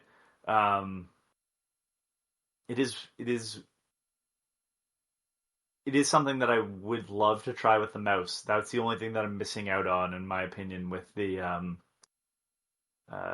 Switch 2 version, is that I can see how some of this was clearly had, like, a better control scheme in mind with the mouse. Oh. See how I continue to enjoy it. I want to get through, like you, I want to get out into the open world. I kind of am ready for the boss of that first area. You mean the second boss? Sorry, yes. The boss of that area. Well, I mean, I guess technically the third boss, but they always give you a fucking tutorial boss in Metroid. Oh, yeah. The one boss was, like, I shot it forever, and then I'm like, oh, they just taught me this thing, dumbass. Yeah, so I'm going to tell you right now, I fucking was doing it without that for a minute. I was too. Yeah. Like, he had the 3 tentacles up, and I went, I know I can do this, but I have a feeling they want me to do it this way. So I did it the way that I figured they wanted me to, and I'm like, that went a lot smoother. Yeah, it takes like 2 seconds to figure out what you're supposed to do. I was just like chopping. I was just chopping off a little bit of health on each, and then just like 1, 2, 3, and that's when so I was timing it out, and the fact that I could cheese it that way was kind of neat, but it was also way more work. So yeah. All right. It's good to have Metroid back after 18 years. It's crazy to say that out loud. Glad to have a Metroid game. Glad to have a Metroid game I enjoy. I was going to say, I should say a Prime game. I apologize. I didn't love Dread as much as most people did. What? You didn't like Prime Federation Force on the 3DS? No. I've been waiting on Prime, which is funny because I love the first Prime. I like the second Prime. I did not care for the third one. So. It's not my thing either. We'll see where this one lands. I doubt it's better than Prime to me, but we'll see. All right. What's out this week? We got a few things. We've got Terminal Brigade, Yakuza 0, Yakuza Kiwami, Yakuza Kiwami 2, Director's Cut, whatever things are coming out this week. Brock, Natal Tale, a new Christmas special. Dome Keeper, Thank Goodness You're Here, Unbeatable, Montezuma's Revenge, the 40th Anniversary Edition. Jesus Christ. Mutant League Football is hitting, or Mutant League Football 2 is hitting 1.0 this week. Dun Jungle. Nice. A new Airy game. This one's Winter Wonderland. Oh, Lord. Is it time for a new one of those? I mean, it's been a couple weeks, so yeah. Ascendance Unbound, Detective Girl, The Case of Immortality, Kimco RPG Selection Volume 8, Military Logistics Simulator, Mortal Kombat Legacy Collection, Physical, Recipe of Love, and Terminator 2D No Fate? Really? That's out this week? It keeps moving around. We'll see. We'll see if it actually drops, yeah. PlayStation's getting Skate Story, Christmas Store, Santa Supermarket Simulator. Okay. Man, I was on PlayStation Store yesterday because they were having the end of year sale. I was like, is there anything on here I want to pick up? I saw some games that, yeah. It's becoming like the Switch, man. There was a sex shop simulator. Jesus.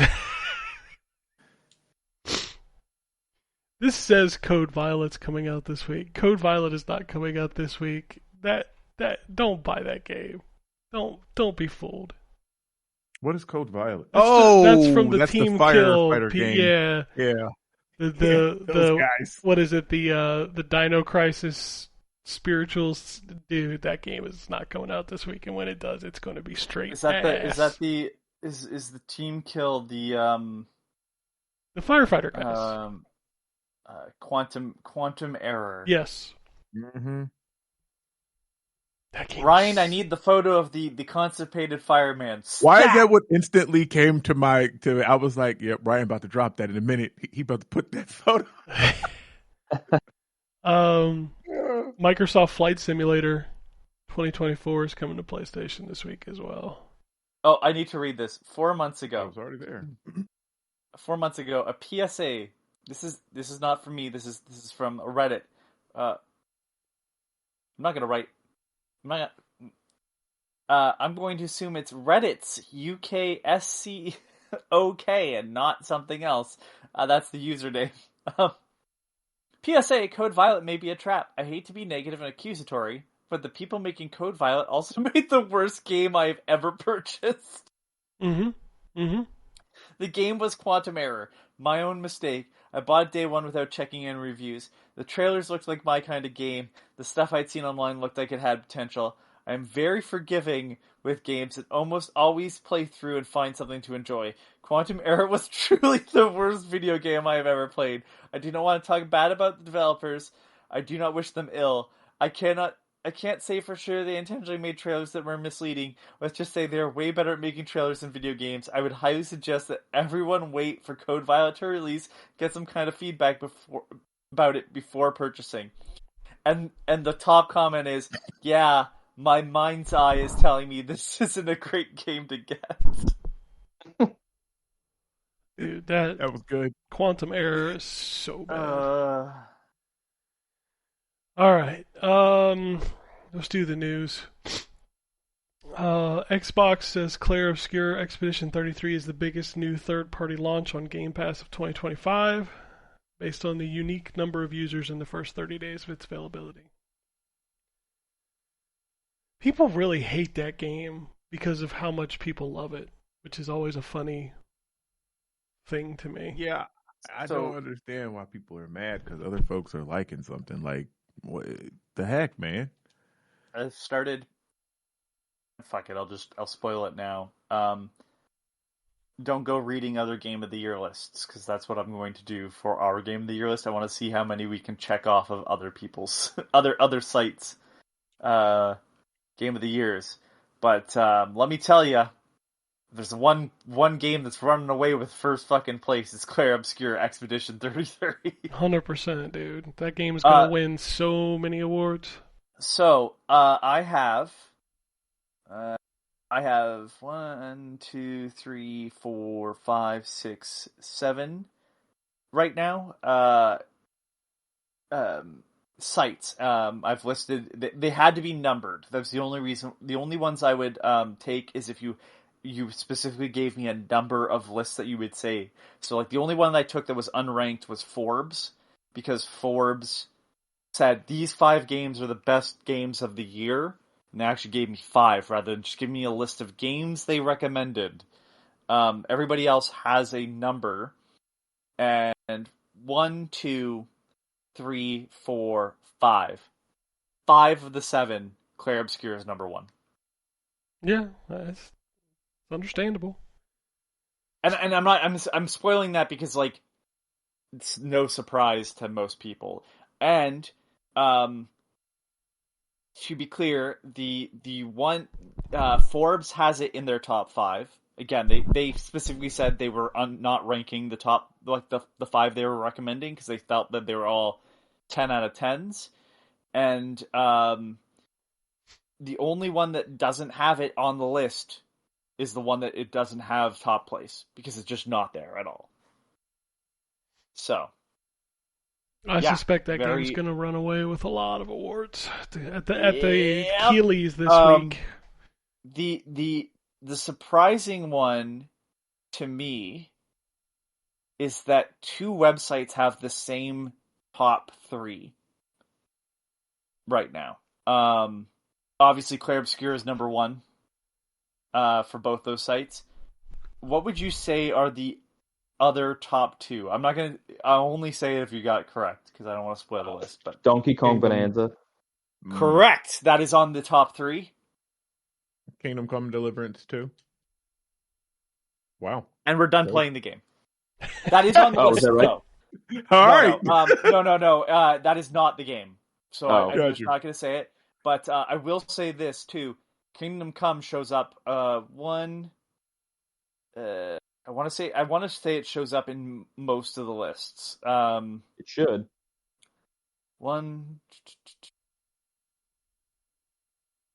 I know it shows up multiple times. The only problem is I did it across. I'll be color coding and shit to make sure. 1, 2. Yeah, there's at least 2 that shows up in. I want to say it shows up in the 3rd, but yeah, I was very impressed with how wide some of the selections were, and some of the games. When they showed up, I was like, "Holy shit!" I didn't even really know that game existed until like another one that was because they were saying that like fucking publisher of the year is Raw Fury, because they have 2 of my top games of the year. They published a game called The Seance of Blake Manor. I had not heard of that game until now. Yeah, just very impressed with how fucking good this game has been this year has been for video games. So, yeah, I'll be seeing how many we can actually cross off of the list. I know that, like, Kingdom Come I can almost cross off now, but, yeah, you can cross that off now. I'll be doing that while we're, doing our lists to see. Alright, Avowed roadmap update. The previous fall update was canceled, but there'll be a bigger update in the first anniversary of the game in February of 2026. Ooh, maybe we'll actually get full companion quests for the last 2.5 companions. Game Pass for December includes Routine, a game about digging a hole, Death Howl, Dome Keeper, Mortal Kombat 1, and Bratz Rhythm and Style, with Premium receiving Indiana Jones and the Great Circle, 33 Immortals, Spray Paint Simulator, and Monster Train 2. If you like downloading indie games, ID at Xbox's Indie Selects Demo Fest is scheduled for December 9th. Tim Kaine has returned to Obsidian. He unretired to come back and work on a project. I'm excited. And then Microsoft is reportedly partnering with Foxconn in Vietnam to expand Xbox manufacturing by 4.8 million devices per year, which a lot of people were like, what? Yeah, I think you got to sell the ones you got first, right? Yeah. Yeah. I also wonder if this has to do with the RAM thing. It could be. Yeah, I don't know. Because I can imagine none of these companies are... It's not that they don't want to increase prices, but like, bro, at some point, you got to stop. Yeah. Like, people couldn't afford $500 consoles, and now there's only one console sub $500. Well, I guess two, if you count the S. But still. The graphic designer who Bungie stole assets from, that has been resolved to his satisfaction. So I'm assuming he got some money. Good. So no, they actually in front of him, because of their disgrace, they chopped off a finger. They took his pinky? They took his pinky. In some sort of wizardry, the file size for Helldivers 2 on PC went from 154 gigabytes to 23 gigabytes. It's amazing how that happens, huh? They said the thing was it Nixus that worked with them? Yeah, Nixus is the PC porting company that Sony owns. Yeah. Yeah, they worked with them to get it down. Yeah, that's insane because that file size was stupid big. Yeah. So yeah. Sony Interactive Entertainment will publish Bad Robot Games' first internal project, a 4-player, unannounced, cooperative shooter directed by Mike Booth, who worked on Left 4 Dead, and it is only coming to PlayStation and PC. I'm sure I'll care about that game as much as I cared about Left 4 Dead. I'm sure it'll be unfinished, like most of, or like left without an ending, like most shit that Bad Robot puts out. Well, Left 4 Dead was cool. It was. Yeah. In hindsight, it looks like that was a lot of Valve's doing. But the last game that this team did, Back 4 Blood. Ugh. That game was bad. And then putting them with like, oh god, what's his name? I hate him. J.J. Abrams. I was gonna say that could be a lot of people. I hate. Right. Anthony's hate list is longer than mine. Like, man. Y'all remember Drag X Drive? Yep. Yes. It's got a new update that adds a survival tag mode. Nobody's played that game, right? Like, no, I don't have Switch 2. I haven't. Doesn't appeal to me at all. Yeah. I'm sure that the words I'm about to say mean something, but you Pokemon people will have to tell me what they mean. Mega Lucario Z announced for Pokemon Legends ZA DLC Mega Dimensions Mewtwo Extra Side Mission now available. Yeah. Okay. DLC. You read that all together. Content that seems like a couple in the game is being sold. Yeah. There was no comma in the sentence. Just merged together. Mershed? What's a merge? Yeah, merged is a combination of merged and mushed. It's merged. Merged them together. I can it's stuff that should have probably just been in the fucking game. Facts. Yeah. I mean, it's Nintendo. That's not going to happen. We got the whole amiibo situation it's with even Metroid. Worse. It's not just Nintendo. It's the Pokemon Company. Well, yeah, you got double-sided blade there. See it. Oh, Hideo Kojima is set to headline GDC's first keynote. His keynote is entitled Restarting from Zero, a message to creators considering independence. Yeah. Please be excited. Please to be excited. Clap. I am not. Please clap. That right now. No, please clap. Bro, I'm reading this story and I'm like, Jesus Christ. Okay, so I'm just going to read it. Venus Vacation Prism, Dead or Alive Extreme, is the first title in Tap Fund's new Japanese cloud streaming platform. The first hour is free, and after that, every 30 minutes will cost $2. Oh my fucking god. What are we doing? Horny people need how much is free? The first hour. Yeah, 1 hour. Yeah, 1 hour. That's way more than what these guys need to do what they're gonna do. Yeah. They're like, listen, so can I string that hour along, or is it like once I log out, it's used up? Can I do it? Can I do it 5 minutes at a time? Right. Gross. Oh, man. Metal Gear series producer Noriaki Okimura said they have not decided what's next for the series, maybe another remake or a completely new entry. He also said, and bringing Metal Gear Solid 4 to modern systems will be tough. We knew that was going to be the case, didn't we? Yeah. Man. I hate this shit. That game is trapped. Well, no, I guess just a normal port. That sucks. We talked about the new Dead Rising last week, right? The rumor? Yeah. No, I think we just talked about. Did we talk about it on the podcast? I thought we just talked about it in the Discord. Well, we'll break it back up. So, according to the rumor, there's a new one in development. It's been in development since 2023, with Frank West set in Hollywood. Okay. Mm-hmm. And I was like, "Ooh, okay." Yeah, please be excited. That's one of those things. I'm excited. I love Dead Rising, but that's just me. Guys, we have a new Dead Rising. You remember how much you liked the fourth one? No? Yeah, and see, that's my problem. That one. I really liked the third one. I liked the third I liked the fourth one. I don't know. I got you. I'm just saying where we are at. I haven't played any of them since the first one. The first one was cool at the time because of how many zombies you could have on a screen, but I got over it pretty quick. You just liked it because it had a Servbot helmet. That is a big reason why I liked it, actually. Yes. That was when we were still in the era where Capcom remembered that Mega Man Legends existed. I mean, there's a good reason they forgot. Here we go with the hate. Here we go.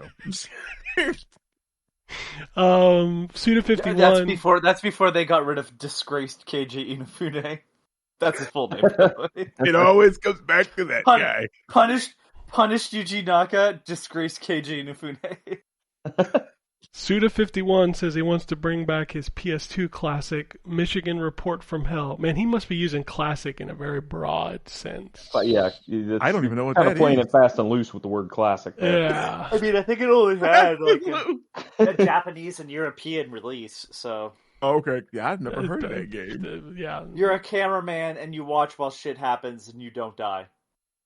That's the goal of the game. I'm sure it plays like shit, too, considering it's a PS2 game from Suda51. 51. Well, I mean, so it plays like shit like an Xbox 360 game, Suda51.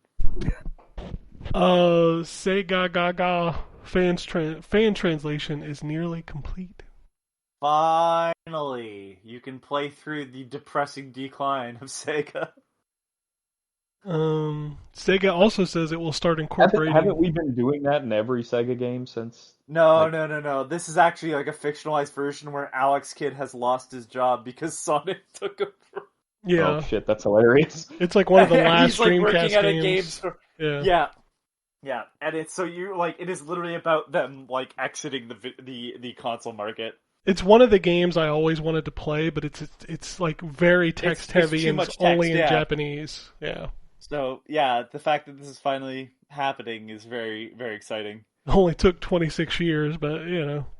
Yeah. Sega says it will start incorporating AI into game development, but admits that AI usage can face strong resistance, so they will only pursue efficiency improvements such as leveraging AI. What the fuck does that mean? It's a word salad that basically means get the fuck over it. We're using AI. We can leverage it. What the fuck? They're gonna make AI yourself. Chili dogs. That's what's gonna happen. Shoot yourself in the head. Fucking publicly walk out to the side and leverage a bullet into your brain. Fuck you. With the fucking horseshit statement. Alright. Fucking done with corporate speak. God damn. I wish we had the taps horn for Eidos Montreal was working on a Legacy of Kain soft reboot before the Embracer acquisition. The game was 1 year in development and got canceled. The IP rights got transferred to Crystal Dynamics. I would lie, this hurts my soul a little bit. Yeah, same. Yep. It's very sad. After we had the resurgence of Legacy of Kain with the collection. Yep. Okay, I'm gonna read this story just for Anthony. Oh fuck! Why? I was already angry at Sega for coming out and making a bullshit AI statement. Gonna leverage it. God damn! Just say it like we're using it. Go fuck yourself. I'd at least appreciate that more. Tommy Tallarico, who was on Oh! MTV. Oh! Hold on, No. let me read it. Let me read it. Tommy Tallarico, who was on Cribs twice, has a new goal. He wasn't a Cribs! That's the joke. Just let me finish the sentence. He has a new goal. He wants to become the backgammon champion, but people online clowned on him, so he's now running under the new name Sammy Salazar. Now he's running under a different name. Yeah, I saw that this morning. Running under Adam a Smith name. now, right? Adam Smith. I guess being called Sloppy Sammy Salazar was not. Adam Smith. Oh, Ken Tommy, is good friends with Tommy Tallarico. I am. I did. Yeah, we had a conversation in his dressing room and recorded an interview and then watched his video games live. That all really happened, by the way. I'm sure it did, because all he wanted was attention. I'm like, you've got it now, buddy. You scammed a bunch of people out of money. Welcome to your downfall. It's really fun to watch. All right, it's time for video game / movie stuff. Also, can I just say, like, if you're gonna make a fake name, could you not, like, make one that has, like, the same amount of syllables as your real name? I mean, that was probably by design. Oh, you fucking Sammy Salazar. Oh. And now he's just like, yeah, it's Adam Smith. Like, no one's buying Adam Smith now, either. Sammy Salazar. Paramount Pictures is planning an unannounced Sonic movie spinoff for December 22nd, 2028. Yeah, sure, whatever. Amazon has already ordered 2 seasons of the upcoming God of War series. Justin Lin is set to direct the Helldivers movie for Sony. Yeah, sure, whatever. And Netflix agreed to acquire Warner Brothers for a total of $82.7 billion. I hate it, but it could have been worse, I guess. I don't even know. It could have been Paramount, which would have been way worse. Could have been Paramount, yeah, exactly. So it's like, well, great. Netflix Games presents Mortal Kombat. Only playable through your smart television phone. Yay! Well, yeah, I was going to say that's what actually is kind of. I don't think that they would do anything like that, but bro, if they do that, now Mortal Kombat is dead. Sure, because they have games right now that you can only play with a Netflix subscription. So I mean, now most of them are not exclusive, thankfully. True, yeah, no, that's true. But I'm saying they could do that, if they. Yeah. But I don't think they would. That would be so Jesus. All right, we talked about this in the chat this week, but Jesus Christ! Oh, can I quickly? We have while we're talking about movies. I guess Markiplier is putting out an Iron Lung movie. It'll be his directorial debut. Okay, is that the one that he was supposed to be in for a while? I don't know if he was supposed to be in it. It's the David Zemansky game where you're inside the sub, like welded into the sub or whatever. He's the same guy who did Dusk. So yeah, they're putting on a movie. I didn't know that was a thing that was happening until you kind of announced it this week. All right. So, I mean, I'll be interested to see it. It's an interesting concept. Yacht Club Games. Next game, Mina the Hollower, is, quote, make or break. They laid off staff of its 3D platformer project and set the game on hold to focus on Mina. They need to sell at least 200,000 copies if the game... if it's a hit, there could be a sequel. So what, they just buy gold-plated shovels with that Shovel Knight money? Like, what that game was everywhere. Like, yeah, I mean, if you read the article, it becomes clear that there was some mismanagement involved with making this dude that came up with the idea for Mina the Hollower the lead of the Mina the Hollower team, and splitting the team so that the people who made Shovel Knight were kind of focused on the 3D Shovel Knight, while he led the Mina the Hollower team, and he sort of self-admittedly wasn't good at that. So then they had to pull people back.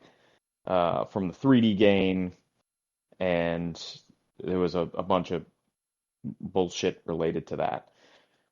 I don't know. I said this in the Discord. I'll say it here. I have no idea the circumstances behind any of this stuff or of the article that was written about it.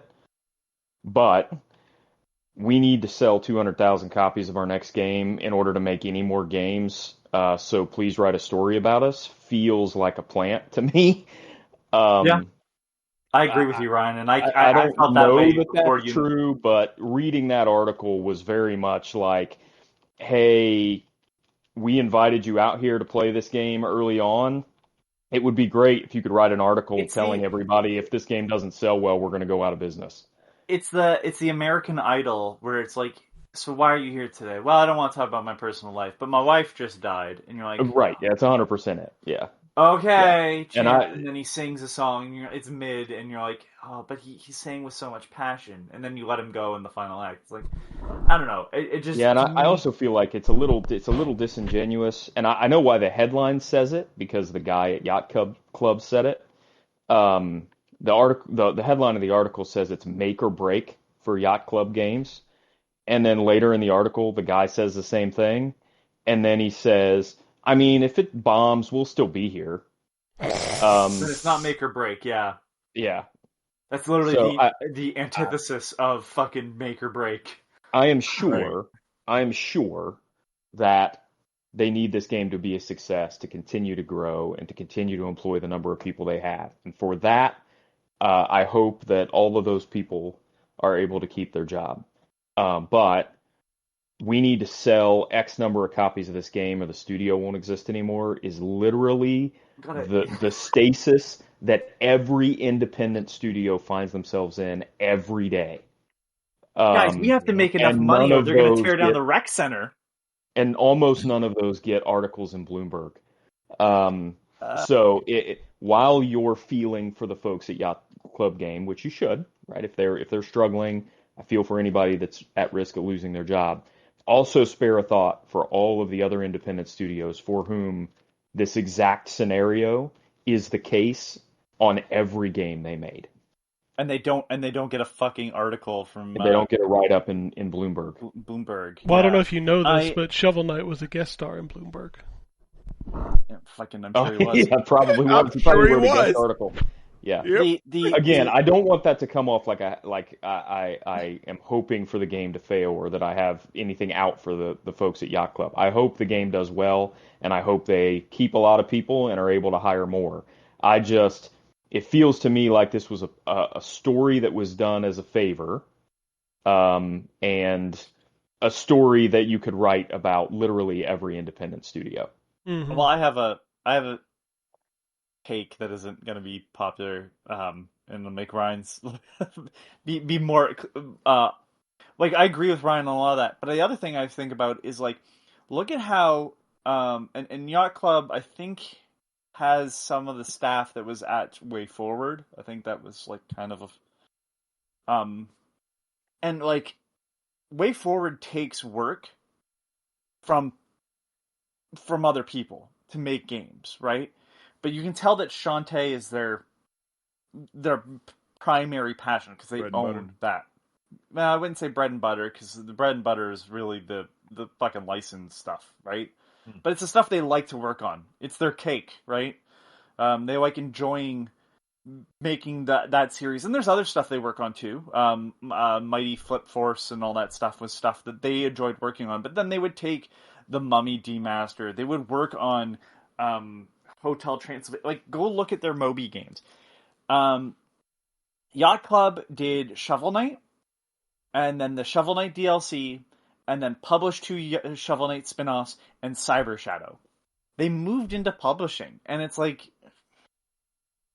I don't know, like, those games have to be really successful, and I like Shovel Knight. I've not played either of the 2, what is it, Shovel Knight Dig, and then I can never remember the other one. And then, I didn't play Cyber Shadow, and Cyber Shadow was I know at one point was a Game Pass game, and like, publishing is it's one thing to publish your own thing, but like, when you start publishing other people's stuff, that's a lot of work, which is why Limited Run exists now, because Mighty Rabbit doesn't. Mighty Rabbit was the studio that made the games that started Limited Run, and then Limited Run is basically the only piece that's left of that. They don't make games anymore. So I just don't comprehend what the plan was, because they kept oversaturating the market with Shovel Knight in everything but the thing that people wanted from Shovel Knight, which was more Shovel Knight. And I'm really glad that they came through with the Kickstarter rewards. Don't get me wrong. I think that was really impressive of them.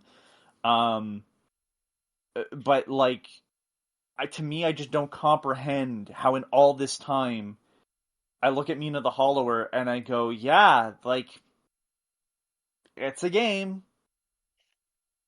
I Like, played the demo and wasn't a fan, No, but I didn't you care hope for that it. it does well. But even then, I'm like, I look at it and I go, this doesn't even look as good as Shovel Knight. Like, this just doesn't look as good as your previous work. It looks messier. And Shovel Knight had to be a passion project because, you know, you were kickstarting it. They also did with Mina the Hollower, correct? Yeah, this had a Kickstarter as well. Yeah, but they raised I Right. think 100 or 1.2 million on the Kickstarter. Right. So it's like, to me, it's like, well, yeah, like, I hate to say this, but like, that's on you. Like, you can't put that, because to me now it sounds like they're putting it on the customers. No, see, you have to buy this game, or it's on, you are the reason why we're going to fail. It's like, no, like, all the things that got you to this position now are the things that have set you up for that. Instead of publishing other people's games, maybe you should have just split the team then and started having someone work on, because like, we kept getting Shovel Knight DLC for like another decade after that game launched, or whatever it was. Like, it was an absurd amount of time, and it's like, great, was the whole team working on that? Like, I don't know, but then you had another part of your team publishing stuff. Why? Like, I just don't comprehend it. Like, I just don't comprehend why they were doing that. Instead of saying like, oh, we'll take a job for the money, they were like, why don't we spend our money to publish things? Which is, again, the inverse of what Way Forward does, right? Where Way Forward brings in capital by doing work for hire. That's how a lot of independent studios make money. Like the people that did, it's Moonlighter, right? Moonlighter. They worked with fucking Riot and made a game for Riot, based off of League of Legends. Yep. And so it's stuff like that where it's like, that's where you get your payday that allows you to keep doing your passion project instead of moving into publishing super early on. I just don't comprehend that at all. But whatever. Yeah, I think there's It's messy. There's a messy, lot I don't like of it. conversation to be had about how tough things are in the game industry right now. Mhm. I think the important thing for everybody to know is that this notion of don't be fooled that Shovel Knight and that those guys are the only ones that are having this trouble, because it's everybody. Also, I'm going to because I'm sure someone will think that I'm like, oh, I'm telling people to sell out. I've never looked at Way Forward as a sellout company. They There's do no some such thing weird as shit. selling out anyway. Well, that too. But I'm saying is like look at how their games are interesting, even if they're not great, right? Because, you know, it's a work for hire project, and, you know, maybe their direction sucks. That the company that owns the IP or whatever, they've done some really interesting stuff with IP. That's the reason why The Mummy Demastered is loved more than the movie it's based on.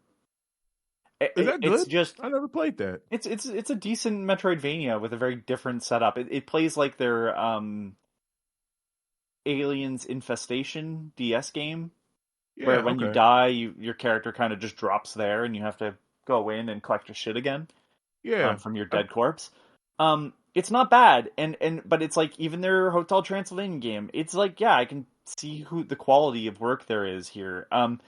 So to me, it's like, It was the Just Cause people that made Mad Max. It was Avalanche. Avalanche. Oh my god, Another one where it's like it's clearly a work for hire piece, right? Like they're not making the game that they want to make, which is Just Cause, which is their primary series.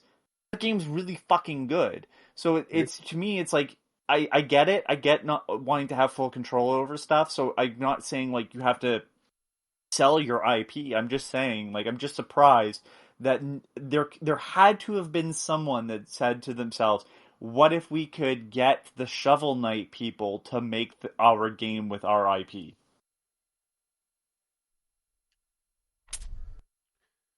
That's where I'm, instead of telling the customers, hey, if you don't buy this, we're fucked. Like, that's all. All right, let's move on. Eidos Montreal laid off 10 people. Sources told Insider Gaming that most projects at the studio have been canceled. Currently, they're working on Grounded 2 and Fable for Xbox alongside an internal project. I don't know how that Eidos, like, I don't know how that Eidos partnership started, but it's very weird. The Microsoft thing. Recreation. Well, I can tell you how it started. Was Matt Booty had friends with people at Crystal Dynamics, and they just worked together. Okay, and then the Perfect Dark, and then, I gotcha. All right. Recreation developer Three Fields Entertainment puts the whole studio on redundancy notice. Without help from THQ Nordic, the studio cannot sustain its current form. Man. Perfect example. Yep. Mm-hmm. Ball Pit has sold 1 million. When is their Bloomberg article coming in? Tomorrow. Ball Pit has sold 1 million copies, and Where the Winds Meet has surpassed 9 million players in 2 weeks. Man, I wish I had time for an MMO, because I would like to try that. Although I don't think it works on the Steam Deck, so maybe it's just me. I'm going to miss out anyway. But it might work on the Steam Deck. You talking about Where Winds Meet? Yeah, I thought it said that it didn't, but maybe it does. I don't know. Well, because I saw the mobile version is supposed to come out next week. So, I mean, if it could run on a mobile phone, I feel like they should have it where it work on Steam Deck. Yeah, maybe I'll download it and see. I messed with bring up a thing earlier. Wizardry. Godspeed on actually getting logged in, because I could never. I did. I got logged in, and I played it for. I'm going to go back to it for sure. It's not bad. Ryan, I think that you probably will like it. It does have some weird like free to play stuff because it is that. Because it is free to play. It is free to play, yeah. But I mean the combat and stuff is very actiony. The is it Wuxia? I don't know how to Wuxia, but Wuxia, that it comes through very strong. Like you double jump and kind of glide. Can I explain to you why it's called that? Yeah, I don't know why. So yeah, please. It's the sound the sword makes as it goes through the air. Whoosh. That's actually player. Okay, that's literally why it's called that. Yes. Nice. Okay. Yeah. So I think you probably did get Ryan. I do. I want to go back to it. Is that the one that has the AI in the NPCs? I don't know. Yes. It is that one where you can talk to them and all that. One of the few times where I go, large all right, language fuck model. it, let's fucking play through and see how that works out, because that's kind of an interesting implementation. Don't love it, but I don't hate it. Tomba 2, The Evil Swine Returns, is coming exclusively not to Xbox on December 15th. As is tradition. Exclusively not to Xbox. I mean, that's the easiest way to say it instead of rattling off every You're other not platform. wrong, Ken. It's just sad. That's all. Let It Die is getting an offline version. Don't know why. You know what? I guess that means you won't have to pay for revives or deaths or whatever they made the money off of it. So, I don't need to revive because I'm not going to play it. You know what? Let It Die. It's a move towards preservation, I guess, in some sense. That means that if there's an offline version, people can fucking play it. I'm at this point in my life where I don't feel like every game you needs and to be I are preserved. not going to play it. Correct. I'm just saying, for the one or two people that need it in their life, I'm sorry. I'm happy for you. Also, I'm sorry. Listen, yes. there's still there's still ways to play City of Heroes, and that I appreciate that. So I'm fine with games getting game preservation in one way or another. Yeah. Carmageddon is coming back, and it's a rogue game. We could do without Carmageddon in general. I saw that video though. It looks like visually, I don't know what was going on, but it looks good. Like it looked like I was getting like kind of some burnout vibe. I know you get machine guns and shit on there, but like the destruction mechanics and stuff looked cool. Like it visually looked cool. Carmageddon has never been good, and even the first PC game that was okay wasn't a classic. I don't know why. I never played that one. It's Twisted not. Metal It's was rough. my first into that kind of genre. And then I played. There was one I think on Dream. Was it like Vengeance 8 Vigilante or something 8. like that? I played that one. 8. Yeah, I played that one. Twisted Metal 1 and 2 and Black are classics. Vigilante 8, 1 and 2 are good. Carmageddon is there. Yeah, that's kind of true. If you're gonna listen, I'm gonna say something that's because we talked about this game a couple weeks ago. I would suggest playing Quarantine over Carmageddon. Quarantine was interesting. It's on interesting 3DO and PC. and PC. Yeah, it's interesting because it's an open world taxi simulator where everybody's out to kill you. You're talking about Rogue Trip? Carmageddon. No, that's made by the Twisted Metal people. Oh, well, that's the same way though, right? No, Rogue Trip was Twisted Metal. Was like flat out Twisted Metal. I thought Rogue Trip was like Twisted Metal meets Crazy Taxi. No, there's a hot dog car. It's Yeah, I swear to God, in Rogue Trip, you have to pick people up, like in a like Crazy Taxi.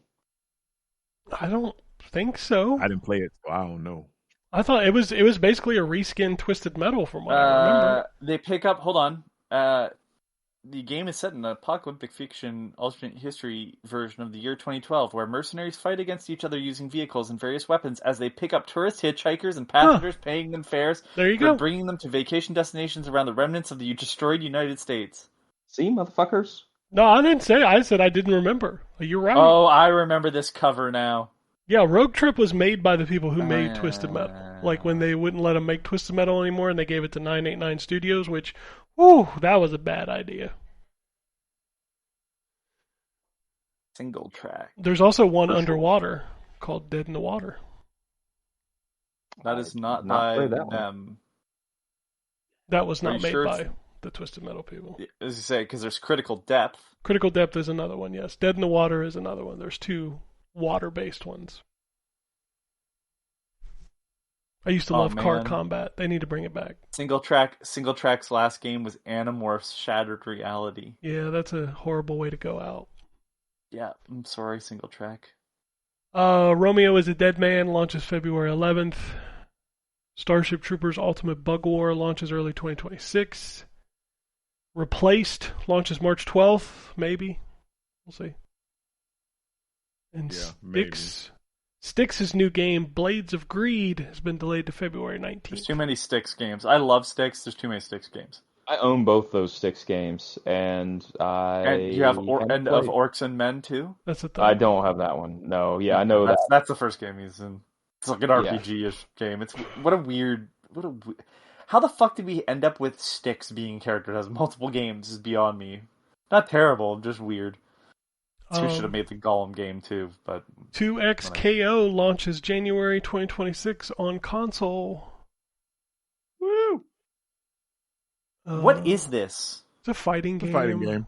It's the League of Legends fighting game. They changed it to Gotcha. stupid name. Also, I had to look up Romeo's a Dead Man too because I was like, "What the fuck is this?" That looks cool. I don't know what that is either. It's a Grasshopper game, so prepare for graphics from the early PS4 era. Prepare for me not actually playing that game. Probably correct, yeah. Okay, this is a headline that can only happen in 2025. Goonsworn Games, the studio behind Postal Bullets Paradies, whatever the fuck it's called, after accused of using Gen AI, have closed the studio. They put out a statement saying that they have been falsely accused of using AI, but they're going to close the studio so they can't prove it. Yeah, and I don't know, man.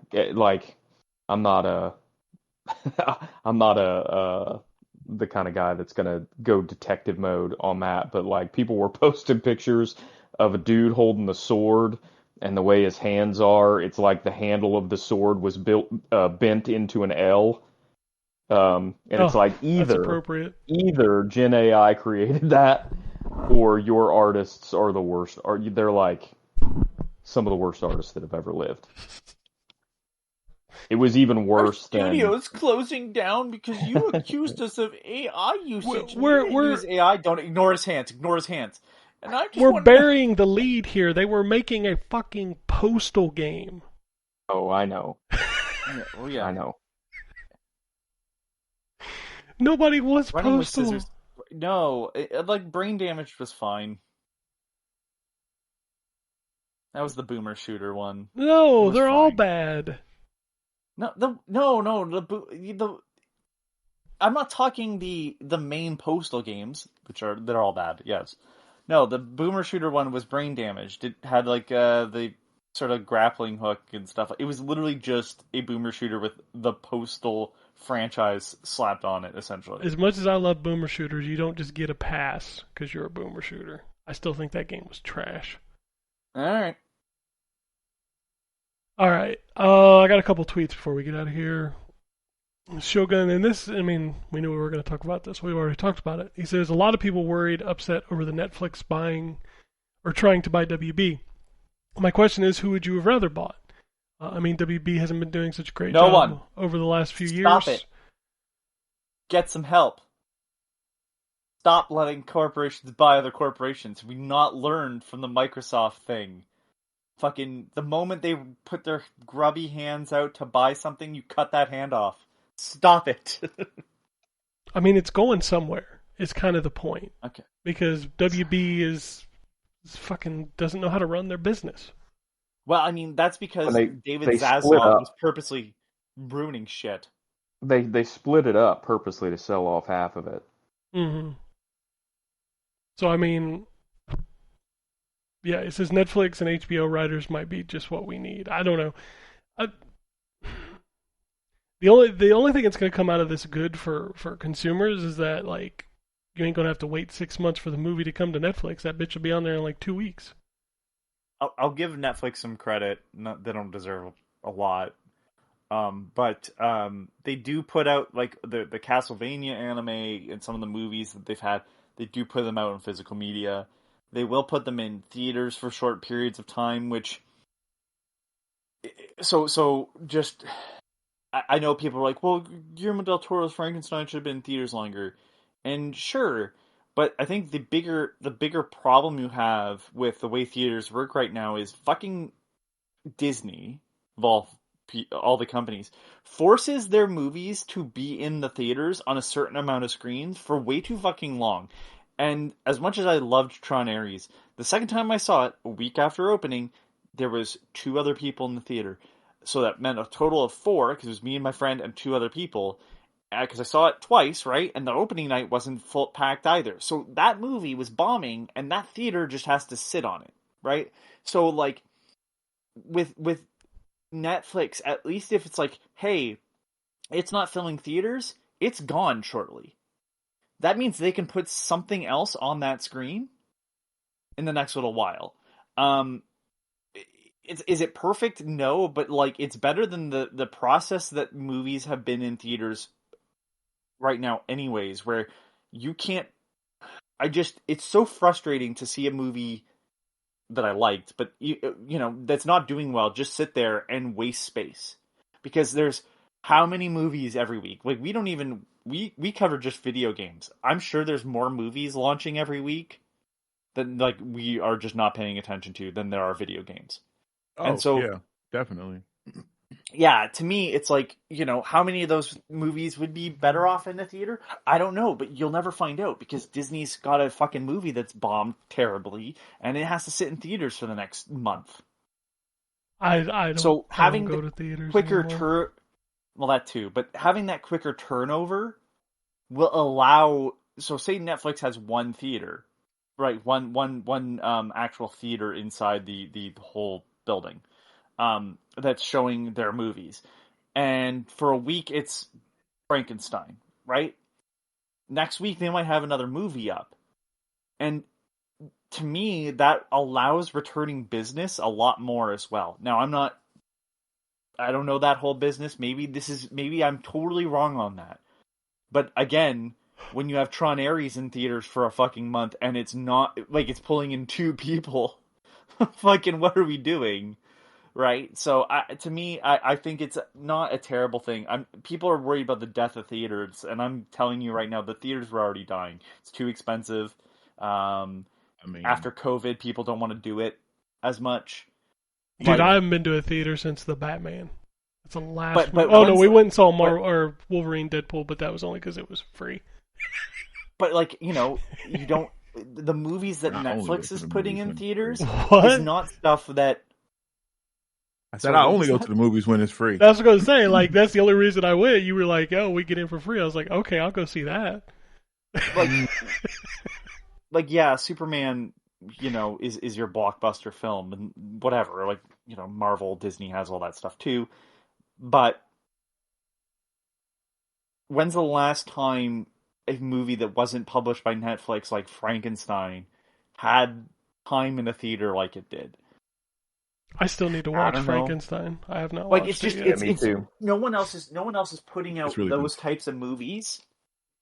To even like Knives Out doesn't have its sequels without Netflix getting involved. So to me, it's like I don't love Netflix. Ryan Johnson, but I do love those movies. Yeah, I like those movies too. But yeah, his so it's just to me it's like I don't like the fact that WB Warner Brothers had to be sold off, quote unquote, right? But if it's going to end up in the hands of somebody, I think Netflix, they're not perfect at all, has done a better job of courting artists, which I know you don't like Ryan Johnson, but he has a vision for that series. They've given money to Guillermo del Toro, which, how many fucking times has he been put through the ringer when it comes to fucking movies, let alone video games, like I mentioned earlier. Yeah. So they're at least doing some things right that I go, okay, it could have been worse.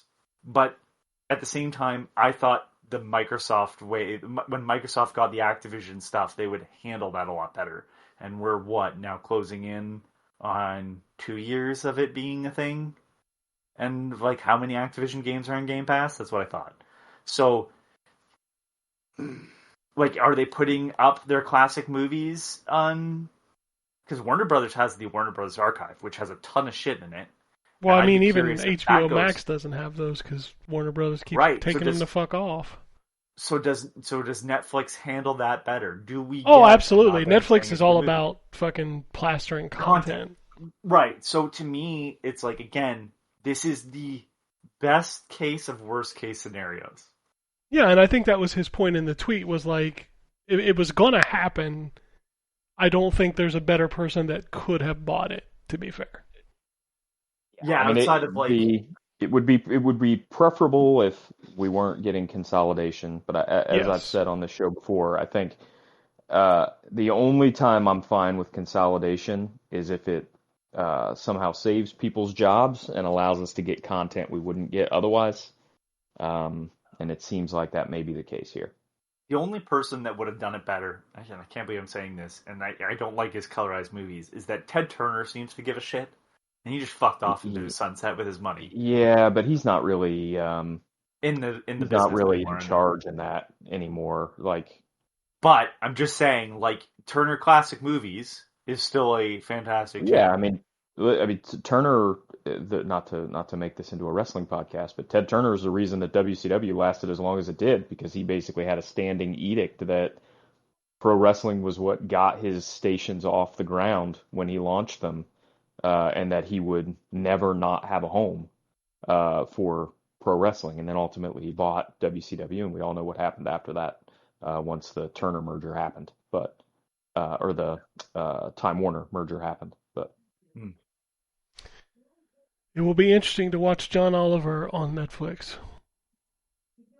Yeah. Well, actually, I think you'll still be watching them on HBO because they've said they're keeping both apps. Well, they have to say that, I think, right now because it's probably 2 years out from actually being done. Yeah, it's definitely not a. I think they said it was after Q3 of next year, but that's like the financial Q3 of next year. So yeah, if I'm they sure bring they'll their sorry, you good. I was gonna say I'm sure they'll get rid of the HBO Max, just like they'll just dump it all into Netflix. If they do that, yeah, yep. I could see myself resubscribing to Netflix because Hulu's going away, right? They're getting rid of Hulu next year. Yep, and then it's all going to be in Disney Plus. All in Disney Plus. The majority of it's there. Well, you can access it now if you have the Hulu subscription. Yeah, which is fine by me because Disney Plus actually has like 4K, where Hulu was like, we'll put it on there sometimes, not very often though.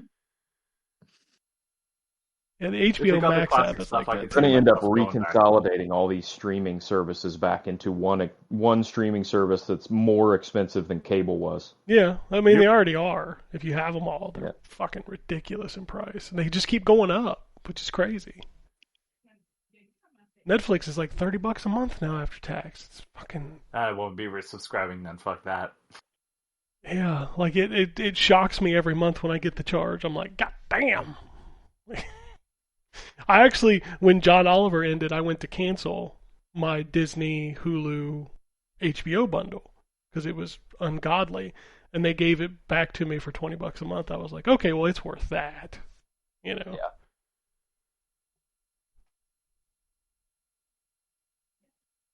Anyway, well, we'll see what happens.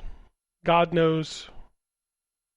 I mean, like, I'm just curious on the other stuff that we're not talking about, like the DC Comics stuff. Do they have an interest in keeping that around? How the fuck does that work? I have no clue. I don't know. Netflix has got a lot of money, and they seem to put stuff out as long as it does well, I guess. I don't know. Also not... No, I don't know of them investing in a bunch of terrible, horrible tech things like the Orphan Grinder, so... Could be wrong. But, like, you know, they haven't come out and publicly said, like, we have the new Orphan Grinder. It's so much more efficient at grinding orphans. So, yeah, I'll take it. Like Wombat said, eventually we'll less fuel per orphan grinded. Yeah. Like he said, we'll eventually just have one fucking streamer that's like $80 a month or something. Yep. Nostalgia. Y'all have nostalgia for shit. Do you have nostalgia for overpaying for TV? No. No. Just be happy you're not a football fan, because then you got to spend like ungodly amounts of money because there are 12 different networks. Yeah, that's. I have nostalgia for McDonald's pizza. This is the only capitalist nostalgia I have. Dude, it wasn't good. No, it wasn't, but it was weird taste. Like nothing else tastes like it. So. Well, yeah, because it's fucking McDonald's pizza. Pizza, exactly. It's like going to McDonald's for a McRib, and you're like, "Oh, this is totally pork." No, it's not. Well, no, it's pork. It's just not rib meat at all. So, what the fuck are we talking about? Yeah. Alright, whatever, sure. It's pork. It's close enough. It's off the same animal. Like, so are hooves. I wouldn't want that as fucking McRib. Everybody hungry now? Alright. Let's get out of here, because it's time. If you want to send us tweets, it's at ZTGD Radio on Twitter and on Blue Sky. You can also send emails to podcast@ztgd.com if you'd like to. We have a couple more weeks left before Christmas. I hope everybody's looking up their games of the year. It's time to start writing. You have all the time in the world to play Clair Obscur Expedition 33, the best game according to a lot of websites. We also have the TGAs this week, so we'll have a lot of news next week. Fucking cannot wait for the piece of shit statue to fucking be nothing. Lords of the Fallen, two fallen lords, fallen to Raven Simone. Too fallen, too furious. Too fallen, Raven Simone! I want you to know, Terrence, that is so Raven. Oh, man. Anyway, that's it for us this week. So unless anybody has anything else, we'll get out of here. Peace, bitches. Alrighty. And it goes something like this.